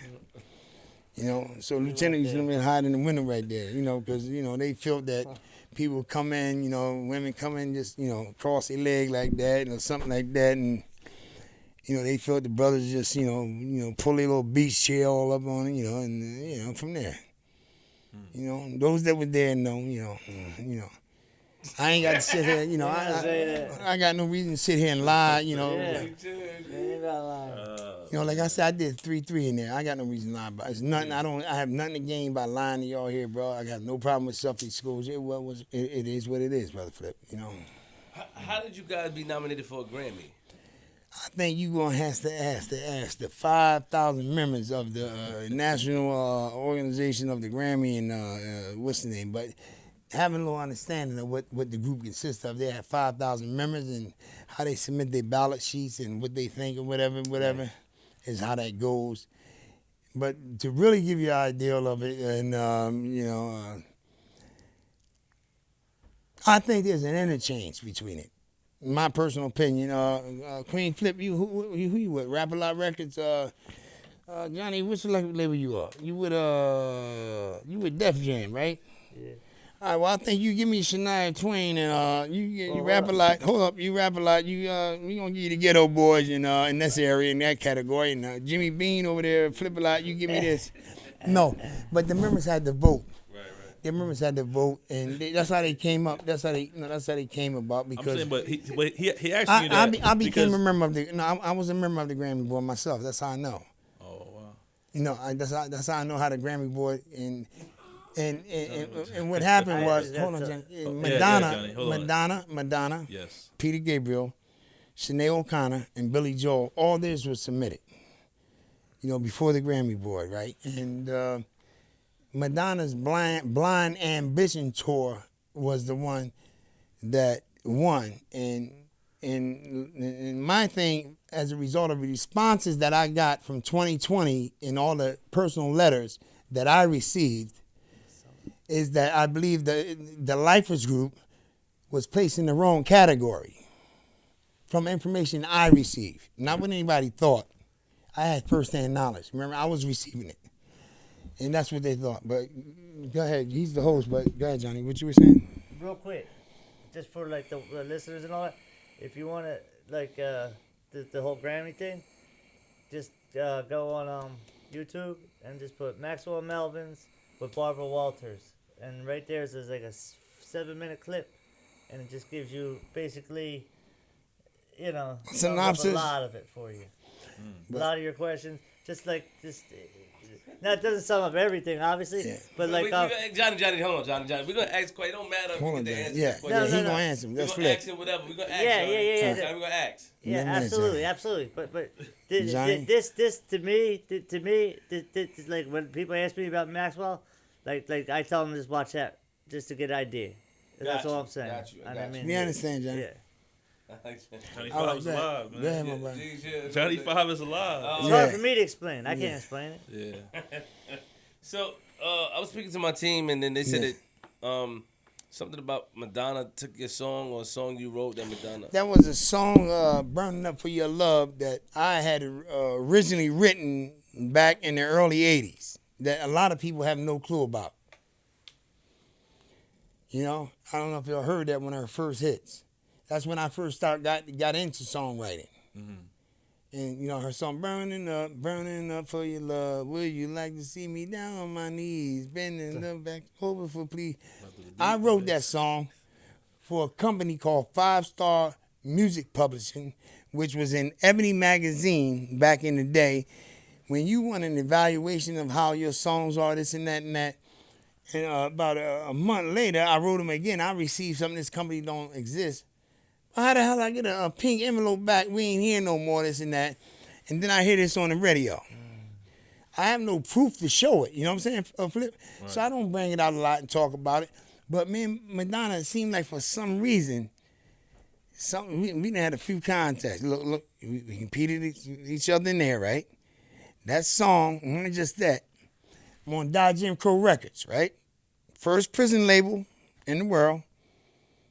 Currently in non-profit prisons. Madonna, all of a sudden, donates so many masses after me and Die Jim Crow had already, the first record label to start, had sent 20,000 something masses in the prison. Her and Kanye, all of them got into something we had already did. So I was just saying, like, me and Madonna, for some reason, has always had these little bumps. Whether unintentional or whatever, I'm just saying to me. So you write this song, it's a hit, but you don't go after anything. I had no clue about really the music industry at that time, Flip. Later, when I reflect back, I still didn't go after it. I had no clue about the end. I was a beginner. You have no proof This either, in my right? early days. I couldn't prove it. No proof. You said We went to 5-Star Music Company Publishing, which some people researched it, and that was a such company at that time. 5-Star Music Publishing. They were a publishing company, and they searched stuff for those labels and things. Yes. And, man, dude was just talking about it. He said, nah. I said, man, nobody believes that shit, man. I said, I can't prove it, And it wasn't no big thing. I wasn't worrying about it. I did what I did. I wasn't worrying about it. I'm just being You wasn't worried about it. It's nothing to you. Well, it's not. It would have been a lot of things to me, but no, I had no proof. That's what, yeah. And that means a lot. Proof means a lot of Proof things is in the up pudding. there. I understand what you're saying. Mm-hmm. That's what I mean. When I say that, proof. I like to show, what was that, 4 Top Somebody Smile. Show and tell is just a game we play. When I want to say I love you. Oh. But it's like about that show and tell thing, man. You want to, yeah. G-Stop, dude. You know what I'm saying? Yeah. Let's go, Max. Oh, yeah, I'm trying, but Flip, they say flip the script. Flip it on you in a minute. I'm just saying. Nah, no, Flip. I told her, hey, yo, Flip, you all right with me? You all right by me, Flip? Yeah, 5-Star you Music supposed to do it. Publisher. So, oh yeah, there is one. This one was supposed to have been gone back in. Flip, back in 1984. It's supposed not to have been there no more. This was 84, 85. It was supposed to have been gone. Oh, it was in the back Ebony magazine. Had a pink envelope when I sent it in. Where am I going to get the back? Well, we're not here no more. Well, how the hell you going to answer this letter and send me a letter? We ain't here no more. That was the second letter I got from her. Ghost. Wait, so you sent them more than one song, though?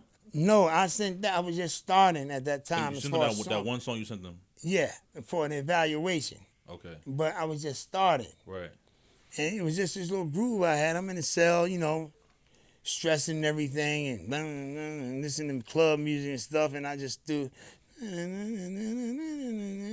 Then one day I hear on, ho. I know this from somewhere. No. I say, no, I know this right here. I say, you know what? I ain't gonna say nothing to no, they ain't gonna believe. I ain't gonna say nothing. My sister, I ain't gonna say nothing. And I didn't for a lot of years. I didn't say. And I said, man, fuck, I'm gonna say what I'm gonna say, man. They can believe it or they want to believe. I know what I did. I ain't got a reason to lie about that Have shit. you spoke to her ever? No. Never spoke to her. Never spoke Don't to let her. him. Don't let him. Never attempted to. No, I don't know. They might. I never. I don't know if you spoke to her. No, I never attempted. It's not like it's not possible. I'm gonna tell you one thing I learned in this world. Anything is possible in this world. That's a fact. Anything. When I say anything in this world is possible. You push your buttons, G. No, it's not. No. But I learned. No, Flip. Anything is possible in this world, Flip. I learned that from the internet. Yeah, man. I learned that, bro. Anything is possible in this world, bro. Just like, look, when I told my we was gonna do that record, and all them niggas, this nigga walking around whacked out, he gonna do a record, and man, this crazy ass nigga go sit down somewhere. I knew what I was doing. They ain't know what was gonna happen. They didn't see the letters from the Walt Disney Company that went to the administrator. I did. So niggas thinks, nigga whacked the fuck. I don't know what he's smoking. You know, they was walking, you know, like that. When it started happening, though, it was all on it. Yo, Mac, when you do this, when this happens and that, they was all over it, bro. Trust me. No, I'm serious. Man, I understand it, but I'm just saying, and I learned, though, from that stage of my life, anything in the world is possible. Whether it's to healing somebody, or them getting rid of a sickness or anything, or helping somebody, anything is possible in this world, is what I learned. Just as a human being, I'm saying. So, do you want to talk to Madonna or no? I mean, what we gonna talk about? I don't know. I wonder if you want to talk to her. I mean, it doesn't really matter. I mean, if she want to throw me a couple of meals or something, we can talk about it. No, but but really, Madonna. Tell us in that bag over. Tell us in that bag over, right? No, I wouldn't mind. No, I wouldn't mind. I don't know exactly what I would say to her. It's not that what would I really say to her? I don't know what I would really say to her if I was to talk to her. Do you think she? I don't think she did anything directly to me. No, of course. She just got the record from the company. From the publishing company, because the publishing company did that. And, you know, they did it. They just did it on their own. But even that, like, what am I going to say to you? Bitch, that's what you got. No, that's what I'm supposed to, no, what am I going to say to her? Nah, I get you. No, but honestly, what could I say to her? What could I say? What am I going to say to her? I hear you. It's nothing that I really, the only thing that I got to say to anybody out there, bro, just, everybody keep it real with everybody. And you got, tell you one thing you got in this industry out there that I learned. A lot of fake people. You remember, what's his name? Damon Dash, who used the culture vultures? Damon Dash. Mm-hmm. There are really some culture vultures out there. You know, I wrote a poem. Well, it's not a poem about heroin. Right? Guess who was on the cover of the magazine the time that I wrote it? I don't know what he was doing with it, and I still don't know what the brother left from. DMX, right? They said he whatever DMX he did. I have nothing to do with that, right? But I do know that right now, if you were to see the people that are praising DMX, whether from whatever communities, religious communities and everything, and the new doors that he's opened by the word of what he preached, a lot of them never know what existed in him. They never even had a clue, but you should hear them. For example, his own mom. He had no clue what DMX talked about. Oh, they thought rappers mumble this and that until they heard him and what he said. Nobody would never had a clue. But I had wrote something about, this was in early 90? It was a poem called Heroin. And when I tell you this, bro, I ain't just talking. Where my bag at? He said, where's dogs at? I'm asking, where my bag at? No, I got a bag up here, but I wrote a poem called about heroin. The poem was in the bag? I don't know if I brought my bag up here. No. I didn't bring none of the bags up here. I ain't seen no bag. No. Well, I got it there. It's in there. You know some of it on top of the head, though, probably, right? But the whole thing verbatim, bro, is long. Yeah. Well, I might, but I wrote a poem right. But I got it over there. I got it in the hotel room, bro. Yo, I tell you what. Matter of fact, I might, if I sit out here long enough, I got it right here on his phone. And I'm looking back at it, and he's on the cover. It's called the Ave magazine, a magazine called the Ave.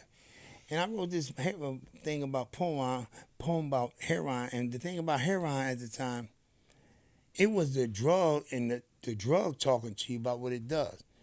For example, like I said, I will sneak into your country disguised as powdered food spice, right? I will come through, maybe smuggle in 100-pound bags of rice. I will probably be in a shipment of frozen box of ice. And I don't worry about the customer or the vice because I give them what they want and pay their price. I will. You know? Now I got a full thing. I wish I would have bought it. I thought I bought it because the thing was, no, it's going to be out. No, but the thing. Stop, man. But the thing is, right, the reason the importance of that is, right, I'm thinking about a flip is because I'm just writing about it at that time, and it's just, you know, no, it's just that, you know, of everything that's going on, and I just think that X have woken a lot of people up. Like they said, a lot of people ain't even listening to DMX when they might not have, but now, and the people from the different walks of life, that brother was deep, man.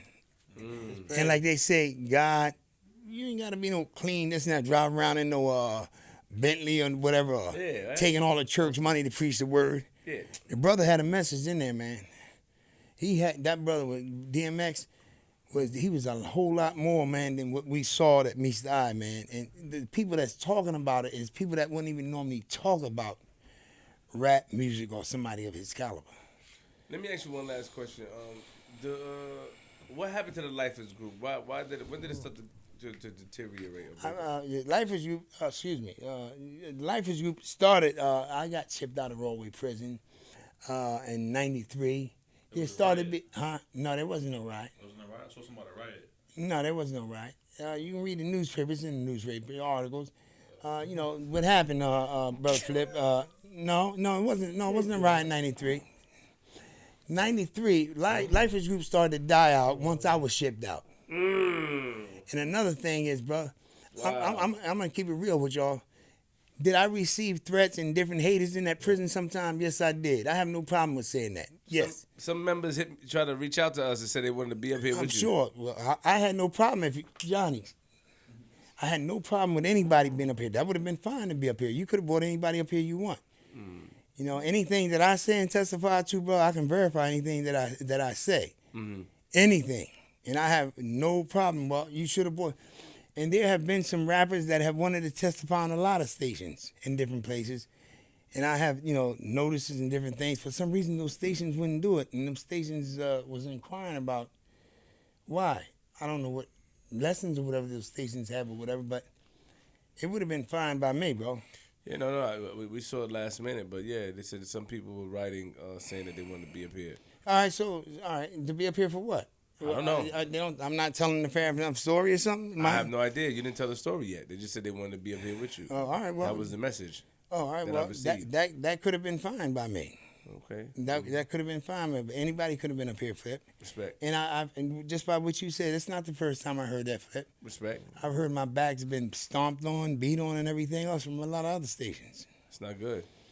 Well, it's not right what they're doing. Well, for whatever reasons, Flip, I'm saying it's all right, brother. And like I said, anything that I say, bro, and anything, and I think the media's out there and the media know, and people know I gave my wholeheartedly towards whatever I did. And, you know, that's a bad thing. Like, again, remember I said they have a such thing as culture vultures when you have outside people to come in that has nothing to do with nothing at all. Has nothing to do with nothing. Has been around in no way to address anything. You're just trying to be as part of something you're not. And you cannot change history that you were not a part of. Now, I'm going to leave it in those words right there, bro. But you can put any other words you want, bro. And as what you said right there, brother, I will come to fruitation to show you exactly what I mean, brother. Just as I came upon here tonight, and just as I showed you what happened to my niece tonight, brother. Respect. I will show you 100 what I'm speaking of. No, I know. I see, but you know. All right, no, I understand, but I appreciate that very much, bro. And I'm a little disappointed because I didn't expect. No, I ain't gonna do that. The Flip. You know, I just didn't expect it, Flip. I didn't think that it would come here, bro. Somebody. No, I believe you, but I didn't think. I just to be honest with you. But how did they know you was coming up here? Did you I don't know. No, bro. I don't know, bro. They got a lot of ways of knowing a lot of things, bro.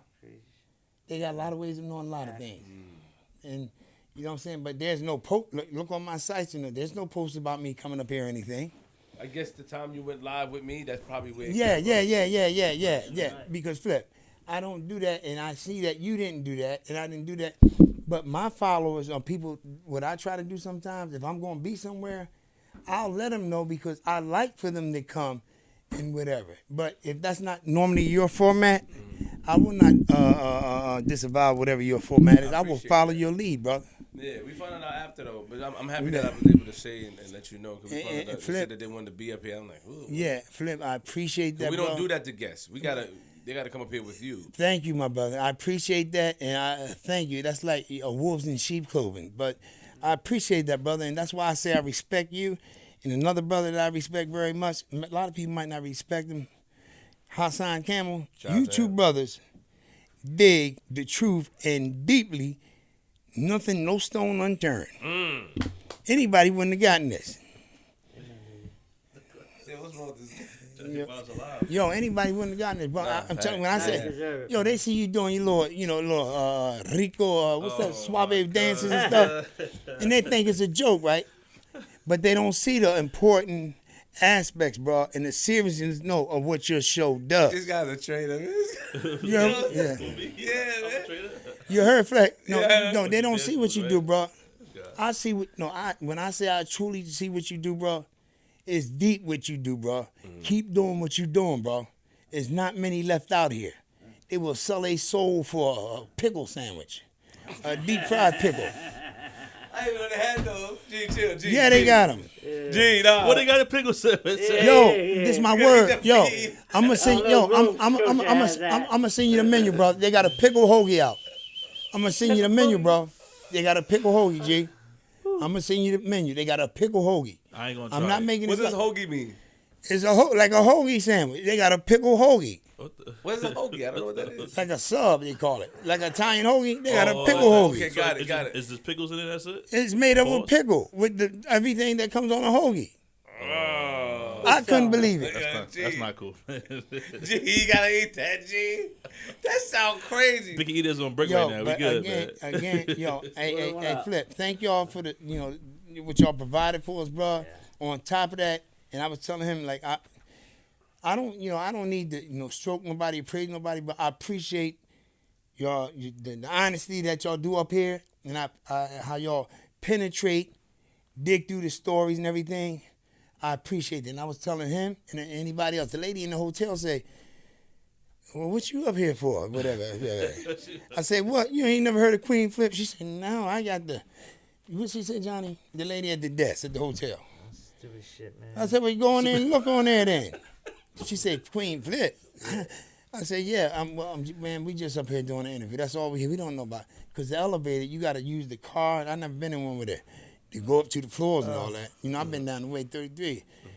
And so she said, I said, no, ma'am, I've never used this type of elevator. Well, what are you up here for? I said, I'm doing an interview on Queen. Well, who's that? I've never heard of that. I said, you'll find out tonight. That's the hotel we sent our guests in. Yo, it's nice, though. It's nice up there, bro. I appreciate that. That thing nice. He wanted to jump out the window. Wait, A maneuver's coming so fast. G, no. G, I know you like that. Don't give it to them. Not the window. I wouldn't hurt yourself, man. No, it was nice. I wouldn't hurt It's yourself. nice up there, bro. And I was telling him, it was nice. How you like the guy Bassy? Who? Bassy. Security guard? No, not security. No, not the guy who was sitting at the desk. No, the guy part of our team. A producer of the show, Basco. Then I talked to him on the phone. Yes. That wasn't the guy that brought us up here. Yeah. Oh, I didn't know that was him, but I like him all right because he's been very cooperative, and I didn't know that was the same guy. If he would talk about him a lot, yeah. Cause I try to get rid of him, but they keep. Get rid of him for what? Why would you do that, bro? I'm gonna get rid of him and her. No, but why would you do that, bro? I just don't like people. No, the brother been very helpful, bro. No, but he has, bro. No, the brother. No, I didn't know that was the same guy. The brother been very helpful, man. I talked to him several times, man.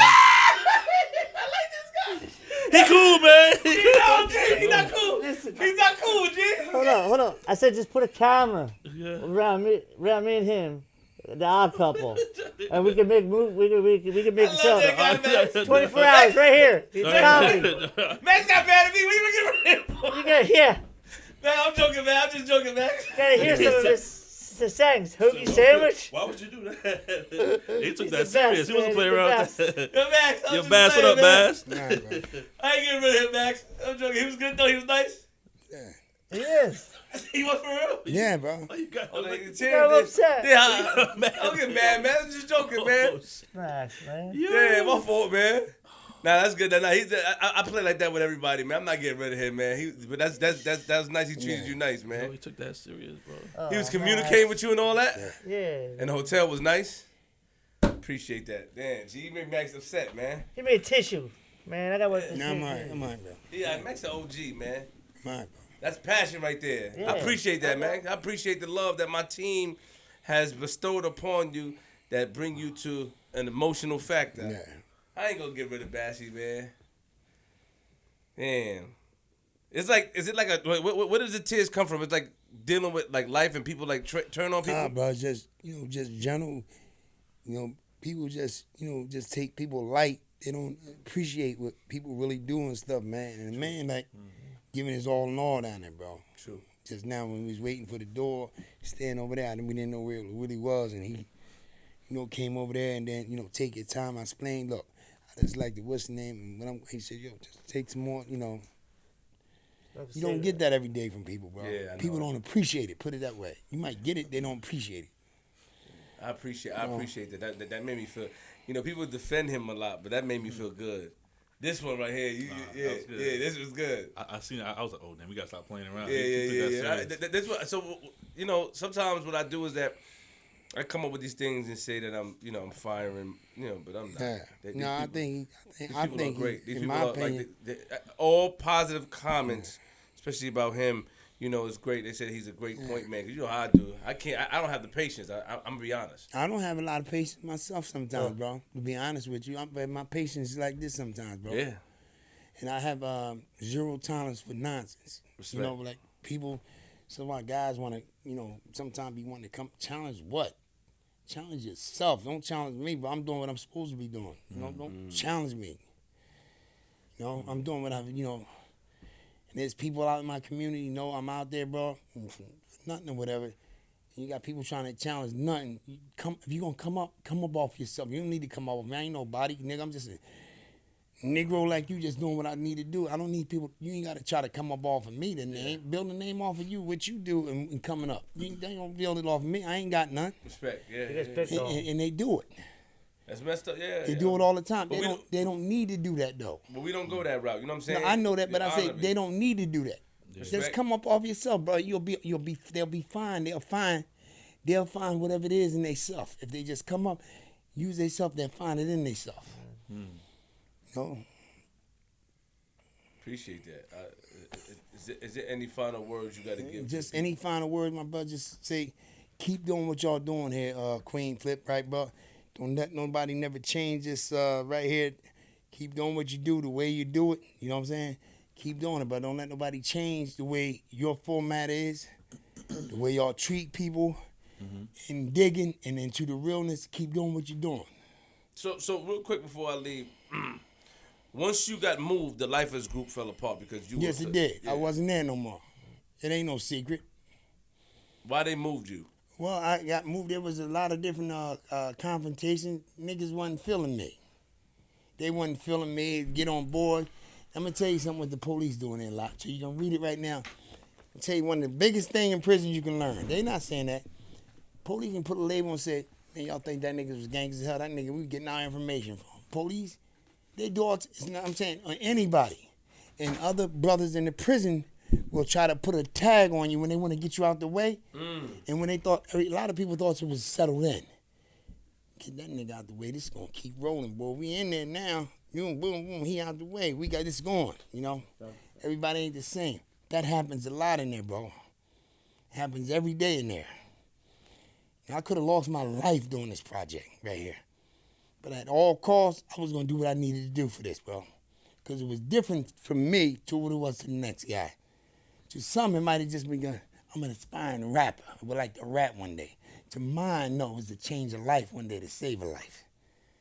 You know what I'm saying? So it meant different things to different people. And what it meant to me might not have meant what it meant to the next guy. Shit was for real, and at all costs, I was going to see this come through. At all costs. I deal with a lot of people day to day. From all around the world, Flip. all around. They call me every day. I got a little small Instagram, but I deal with people every day, bro. I'm genuine about what I do. I don't need to gain nothing, this and that and that. Got a family out there that love me. I lost the majority of my family while I was in prison. Out of 15 members, it's only 10, three of us left out of 15. You know, the very thing I fought for all the years to come home to is gone.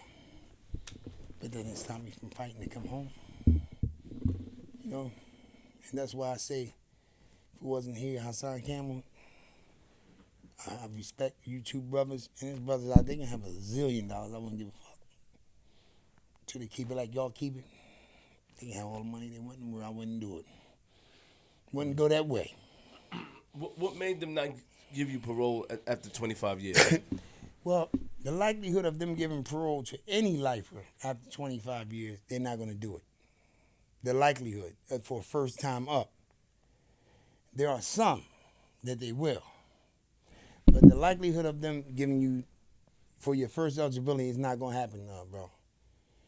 They're going to give you a hit for the likelihood, just for the possibility, you may commit another one. But the burden is on them to prove, and I had a team of lawyers, though. I fought the majority of mine, but I also had a team of lawyers. I also denied my parole the first time they brought it around. If you look, you can read it, it's right online. The reason I denied it was I had some additional programming that I needed to do, I wanted to do. And I said, I'm not ready. I'll wait the other 6 months. So it's not like they was going to give it to me. So accept it. And just make that a part of the case. Submitted to the court. The court was in agreement. The parole board don't feel that I appropriately answered her question. What was the underlying cause? What was the cause of your underlying behavior? I had no respect for the system. I was reckless, irresponsible, and all those things. That wasn't good enough for the chairman of the board, who was a black woman by the name of Dorothy Washington. I'm not satisfied with that. The court said I answered appropriately, and no other way I could have answered that question for her. And that's how they hit majority of guys. But I answered it. Who are you? Well, I ain't going to answer no different from you than nobody. That was my attitude at the time. I'm very and deeply sorry and regretful for everything that I do to that victim, not only that victim, to the community, the family, and everybody. I'm deeply sorry. And what I can show y'all is I'm holding myself accountable. When you hold yourself accountable, you don't just accept responsibility, accountability, responsibility. You have to accept accountability. Accountability means, Flip, I will never go out there and do that to any other person in that community again. That's what that means. So I answered appropriately. So that's why they gave me the hit. Where did you go when you came home? I know I came home to New Jersey with my family, and I went to a halfway house first, in Kent's house in Bristol. That's where I went for 6 months. It's an adjustment period. And then after I went through there, I was with my sister for 6 months. And then I was in North Jersey. I lived in Maplewood, New Jersey, for a while. And then, my pop had cancer and everything. I left from up there. I came down to take care of my father. Since he took care of me for 33 years, I wanted to be there and look after him for a change. So I came down to Camden, New Jersey, and I took care of my father for the last 4 years of his life. And that was an honor being able to take care of this man for the last 4 years. That's where I came. And after that, I stayed down in my community and tried to be an asset and not a liability to give back to the community, to offer them something in any ways that I can help them, and to continue to tell my story and share my story so that they wouldn't repeat my story, so that wouldn't happen to them. That's where I'm at. And like anybody who needs to see me, Flip, through the streets of Camden, I'm a part of the Camden reentry team. I'm a new entry opportunity specialist. Camden County. I work with Meet 'em at the Gates. Ain't too many programs like that. You get a chance, check it out on Tuesday nights on Facebook. Brothers from New Entry, Meet 'em at the Gates. They go to each prison when brothers are being released. They take them whatever they need, whether it's gift cards, whatever. They bring them back to the center, find out what their basic needs are, whether it's housing, clothing, whatever, family, whatever, and they work with them. and they there. So they not there that first day they come home by themselves with no families. Right. You got a group of people from the community that are there to offer them whatever they need and help them from that day on. Comes on every Tuesday night, about 6:30 on Facebook. It's called Transformative J. Wine Glasses Up. You'll know Wine Glasses Up. You'll know that sister. She the sister that hosted DMX's funeral. You know her. But they doing great things in the community. They only been out 2 years. They making shit happen that ain't happening in I don't know how many years. Mm-hmm. They make it happen at a cost $20, $15 cost what it costs the system, a couple thousand to cost for one person. And these are brothers that were released from prison within the last 2 years. You get a chance, check these things out, bro. Yeah. I got you. So anything else anybody talking about? I'm talking about the proof is in the work. Just look at the work. When you want to know something, just look at the proof in the work. You know, and anytime you want me back up here, and if you ever decide you so chill, bring me up here, and somebody wants to talk to me, bro, and it's your decision, not on theirs, and I'll be more than willing to, bro. I appreciate that. We don't like to. I just say, I know, I understand that, but I'm telling you, as a result of my being here, and what this show represents, if you shall ever choose or have chosen, and you would have liked to, I'm telling you what I would have done. Respect. Understood. Is all I'm saying, bro. I appreciate your honesty. I appreciate you keeping it real. You know, we don't believe in really blindsiding anyone, even though it comes off like that. So we give everybody the opportunity to, you know, and that's what it was. Bro, so we wasn't going to sneak anybody up here. I've done nothing to nobody. Anything you want to read about me, look at the history of Maxwell Melvin. It's all documented, all over the lines. All over the line. It's all on Instagram, and not just Instagram, Facebook, and it's all over the world. Is there anything that we didn't touch on that you Yes, want to speak they about? can look for the movie that's coming out on Maxwell Melvins. That should be out within the next few months. Really? Yes. There's also some other people that are doing one also.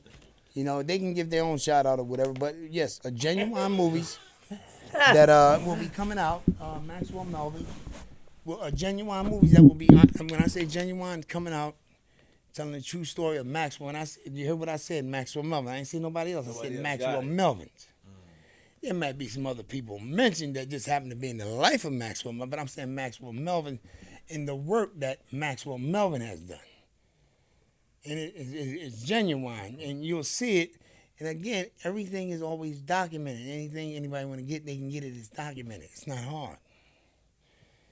I ain't got no reason to come up here and lie about nothing, bro. I've been home for a while, and How long you been home for? I've been home since 2012, Queen. I've been home since 2012, bro. Like I said, the very things I fought for to come home, it's gone. But I didn't give up. I'm still out here because I got a community out here, bro. So 9 years you've been home. 9 years. Yeah, and if I can help that community not repeat the things that I've done and go through what I want to go through, I'm going to do it, bro. And if it means me gone and losing me, I just have to lose me. Because my community means that to me, bro.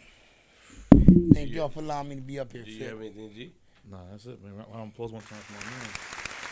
Thank you, my sister. Thank y'all. Hey, you know what I need to say to you, my brother Flip? What's up? If you ever get a chance, bro, check out Die Jim Crow Records. It's right here in New York. The first non-profit currently and formerly incarcerated prisoners. Bro, when I say they got top-notch artists on there that was performing with Kanye and them, it's right here in New York, bro. Check out Die Jim. It's on Facebook or whatever, and Instagram. Die Jim Crow Records. Check that out. I'm the senior advisor there. I'm gonna check it out. Check it out. And when I say check it out, I'm talking about the humanity of it, brother. Is what I'm saying. Not because it's music. Music can be done anywhere. Because of what the music people telling their own stories with their own voices and their own words. Check it out when you get a chance. Got you. All right, I'm not gonna beat y'all down, but I appreciate it. Thank you, brother. Thank you, Flip. Wait. We gotta sign out. Yeah, sign out a little bit. This is like 2 minutes. Give us your social media. Yes. Melvin782 on gmail.com. Instagram. Instagram. Excuse me. Melvin782 on Instagram. All right. Maxwell Melvins on Twitter. Mm-hmm. And on Facebook is Max Melvins. Also, it's M Melvins on diejimcrow.com. They will find me. And, you know, when you look me up, bro, you're going to find some substance about it. You ain't going to just find no name there, a blank name. You're going to find some substance. You know, that's all. I ain't saying I'm nobody better than nobody else, but what I got. So you've been going through this a long time where people have been trying to come for you and take your fame, right? Bro, yeah, but this is the thing. It's not fame. Bro, I've done this in prison. I've done this in prison for I don't know how many years. And as I said, I had media from around the world. I got it, bro, document. I got it home. I got it in. Yes, bro, this been going on. People been kicking my back in, man. My back sore as hell, right? I got to go to the doctor Monday. As a matter of fact, this pain hurting me in my back. They been stomping me in the back. No, but serious, Flip, no. No, my back, no, really, bro, I'm really injured, bro. I got to go to the doctors on Monday. When I tell you that, I had to go to the hospital the other day, bro. But yes, this has been happening for a while, and I've afforded everybody an opportunity to help them in any way that I can help y'all. I'm there for you. But that ain't good enough for some people. It's not good enough, Flip. You hear me, my brother? I mean, I'm there, but I mean, it's just strange that you said that, Flip. You know, you said I've been going through this for a while. I'm just trying to think what put you on an impression. You know, man, you ain't talk. Man, you ain't talk. You know, before this the other day, you saying like I've been going through this. Well, I'm just trying to, you know, like I'm just trying to think what makes you suspect that I've been going through this for a while. Your response. Oh, I didn't know. I thought you might have, you know, somebody might have been creeping or something because the way you said that. You know, you've been going through this for a while. But it seems like your response indicates that you've been going through this. Yes, I have, my brother. I have been going, and guess what? I've said nothing. I've sat back and said nothing. Your response was defensive. This one might have been defensive, but I've said nothing all this time. You didn't. I didn't see anything of you saying disrespectful or anything to anyone. No, but I'm saying till this time right now, and I still have not said nothing all this time until tonight, and I didn't know that followed me here tonight. And that's why, you know what I'm saying? Like when you said, bro, some people wanted to... Yeah, somebody said, yo, I need to sit in on the show. Yeah. They need to bring me up there with us. Yeah. So when my assistant sent that to me, yeah. I said, who is that? I'm not bringing nobody up here. Yeah. You know, if he's not bringing them, that's why I asked my team and somebody. I thought that you were bringing somebody. No, I had nobody with me, bro. This is the only guy I had with me right here. And you know what, though? If it was somebody that was really genuine and really had something to say... They would have reached out to you. They would have reached out to me and say, Max, I'd like to come up there with you, bro, because no, not even that. Brother Max, I'd like to have a talk with you. Could we talk? I'm unsatisfied with some of the decisions or whatever. And then I'm unsatisfied. You think we can go up there when you talk about that? They would have went there. You're absolutely correct, brother. They would have came up here with me. And I'm hurt by that. You know why I'm hurt by that? Because I gave nothing but my all in all to each and every one. And there are those that know that. I have been the one that has kept my mouth shut. Because I don't need to build up for nobody. I'm good, bro. What about next? I ain't got no, none of that or nothing. I'm good, man. And they tried to attack you, send different stuff, right? I could tell I could tell. I'm looking at you right now and tell you it was a lot. I had a sore spot. I didn't know that, man. I could tell. No, but you see, I was still, what's the name? I ain't you still here, No, but not even that. I'm good, right? You said I'm not mad or nothing, bro. You're not mad, but you because I was shocked. Disappointed. When you said when you said that, I was highly disappointed when you said that to me. I couldn't believe it. Something said for something, I just couldn't believe it, bro. But you know what, though? Huh?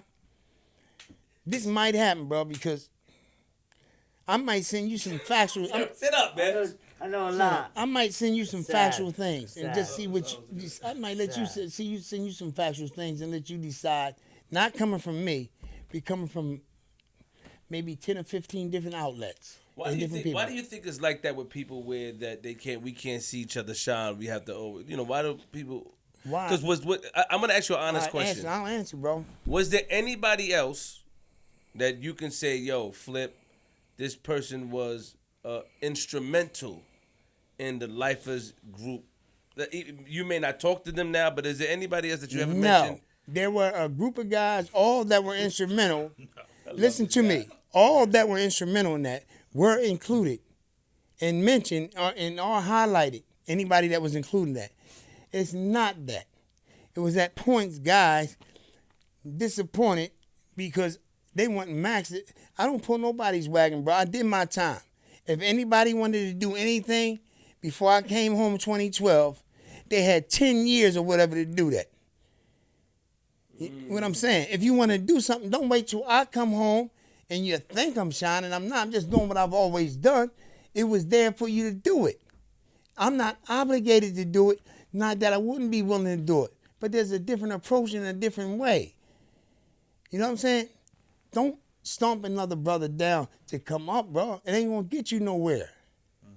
No, we don't need to do that to each other. It's time. This is what we've been taught to do. It's time for that to stop. They know it. And there are brothers that I could bring up today would verify this very thing that I'm saying to you that would not, and they say, how could they dare do that? There are people who would say that right now. Stay out of it. It's all right. You know, I tell people, yes, you too. Yes. Stay out of it. I tell brothers, nah, it's not. Because I've done nothing to nobody for that. I've done nothing to nobody, brother.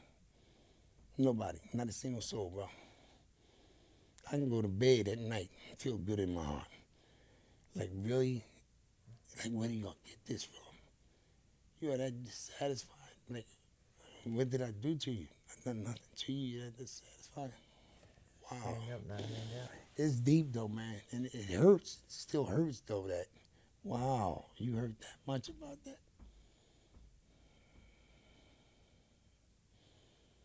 It's deep. What do you think they heard about, though? Because you're shining? No, I'm not shining. I'm not shining, but I'm just doing what I'm doing, I've always done. You stated that, but what do you think that they heard? If you can take an assessment, is it jealousy? What do you think that they heard about? Jealousy, and I think if anybody is jealous, I think it's jealousy that I don't want to be a part of something, that I don't want to be a part of something that I don't need to be a part of. If you got it, you don't need me to be a part of it. I see what you're saying now, yeah. Right? And if there's an outsider that is trying to intrude on that has had nothing to do with any of it, but think there's a time and place after so many years that we should do a 30-year anniversary, who has nothing to do with it, but just a fan, think he can come up off of it, but I won't do it because you're not polite and you tried to pressure me and a couple other members. Something's wrong. You have nothing to do with this project, bro. You can't go back and change history. They call those culture vultures, Damon Dash. You've had nothing to do with this. And because we have a few of my brothers that would like to shine upon a camera now, I would have gave y'all more than that by now. This person has gave y'all nothing because he's bringing you before a camera to shine. You would take your brother down with a sword over a camera when his brother gave his life, willing to give his life for y'all? Think about it. He's done nothing to y'all, not one thing. And there's media, there's thousands of people out there with what I'm saying right now, would validate what I'm saying right now. You have someone who wanted me to be a part of a project that I would not be a part of. And when I say to y'all, everything is documented because the people that he said it to kept it. If you go look at their things, all they talk is Maxwell. When they see me with a picture with Curtis Blow, Maxwell even had to steal the spotlight here. Maxwell even had to steal the spotlight here. When you see me with Curtis Blow on them different pages at Cunny, a TDX speaker, it's because Curtis had his own thing and I had my own thing. Me and Curtis didn't go there together. We met up there because he was doing one and I was doing one. When you see me at Video Music Box, it's because Alfred McDaniels brought me there. When you see me at Harvard, it's because Harvard brought me there. I can't make myself go to those places, can I? When you see me there, Augustino College in Chicago, it's because they brought me there. When you see me at Rutgers in Camden or Princeton University, Princeton brought me there. I didn't bring me there. What turned you off from getting up with these guys? Like, what turns you off? Is it because somebody's trying to infiltrate the structure that you guys put together back in prison? Is somebody trying to change the order, how things should be, or implement things that, like, what is turning you off? That is one of the things when you try. Yes, that would be one of the things when a person who has had nothing to do with this project at all ever in their life, never even been to Rawway Prison, and thinks that, it's been 30 years since these guys done that. If I can do a video clip of that, maybe I can be on to something. And you tell the person, no, I'm not interested in this and that and that. And then when the person sends a message to another guy, yo, you and Maxwell are pissing me off. How am I pissing you off? I've never even talked to you. What do you mean I'm pissing you off? Oh, definitely not. I'm not doing anything with you. We don't need you to guide us to that. You had nothing to do with this. How could you change history? That was history. You can't change that. You had someone else that I thought might have felt that way at one time. But you know what this guy did? Created his own record label. He didn't even feel like that, but he wanted something like what we had. He went and created his own record label. His own thing. His own record label. And I work on that record label. And he created his own record label. But this other guy has probably always manipulated people all his life and gotten his way. So he feels Maxwell Melvin's not giving his way. You couldn't give me $1 zillion, I wouldn't do nothing with. You can give me $1 zillion, I wouldn't do it. Oh. I wouldn't do it. Respect. I'd flush it. Yeah. It's a shame, though. But you know what hurts most? You asked me a question. Nobody ain't getting it. What hurts most is that how the rest of them were led by this guy that they know had nothing to do with this. Not a thing. But coming to try to manipulate them. Just to be on one of these. When I could have got you 1 million of them.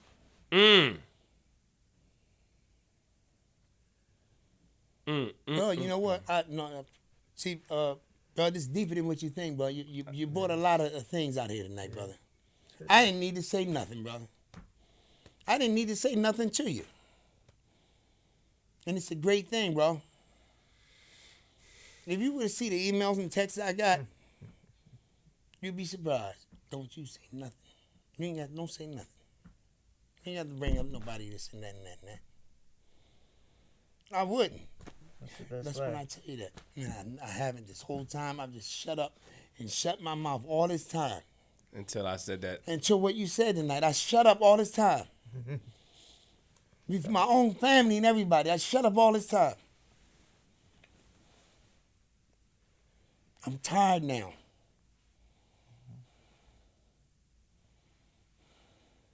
I don't want you to be emotional. You can't let these people take you down. They're not going to take nothing down, but I'm saying I'm tired now. I let them go too far.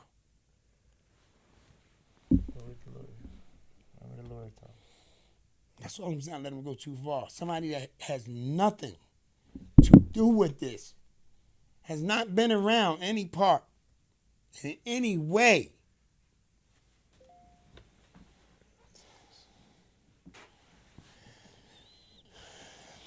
It's a crazy world we live in. It is, bro. It Because is, you know man. why? They try to.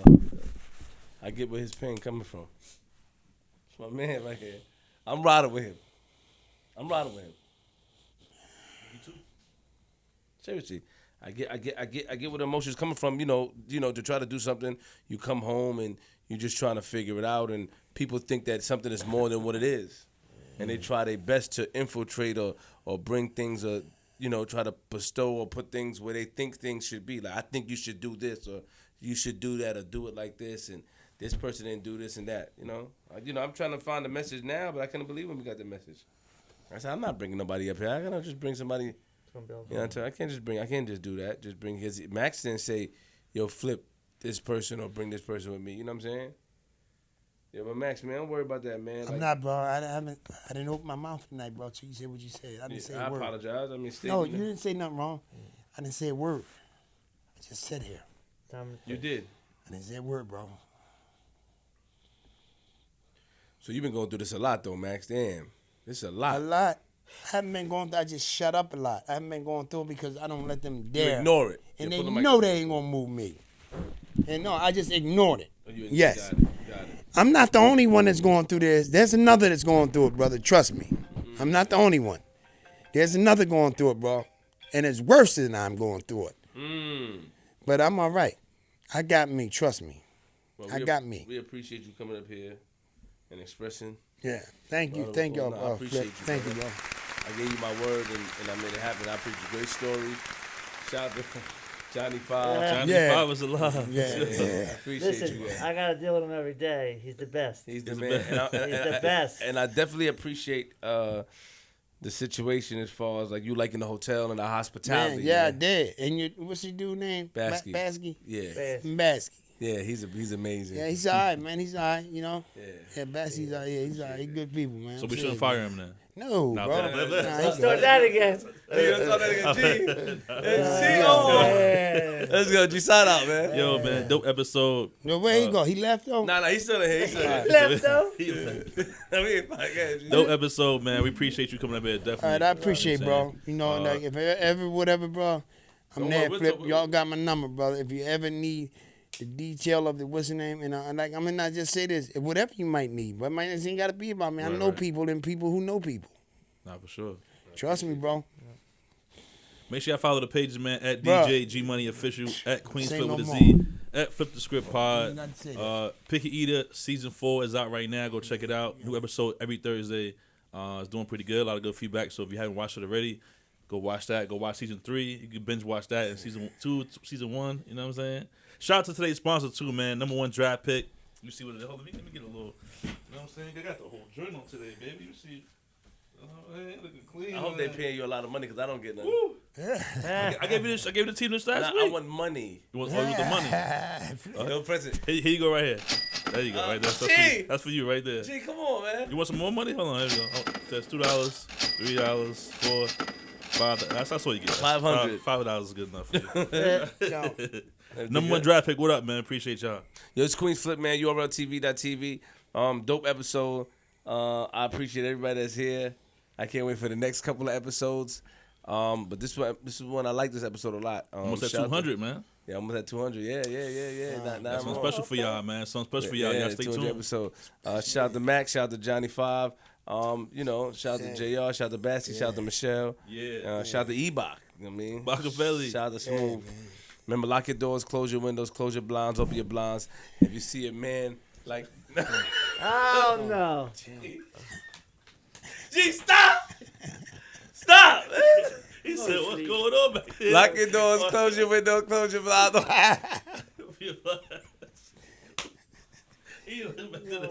Lock your door, close your windows, close your blinds, open your blinds. If you see a man like Melvin on your a man like Mr. Melvin's on your lawn, let him in. He doesn't mean any harm, but don't let the others in that's trying to cause him harm. I'm from Queens. Facts.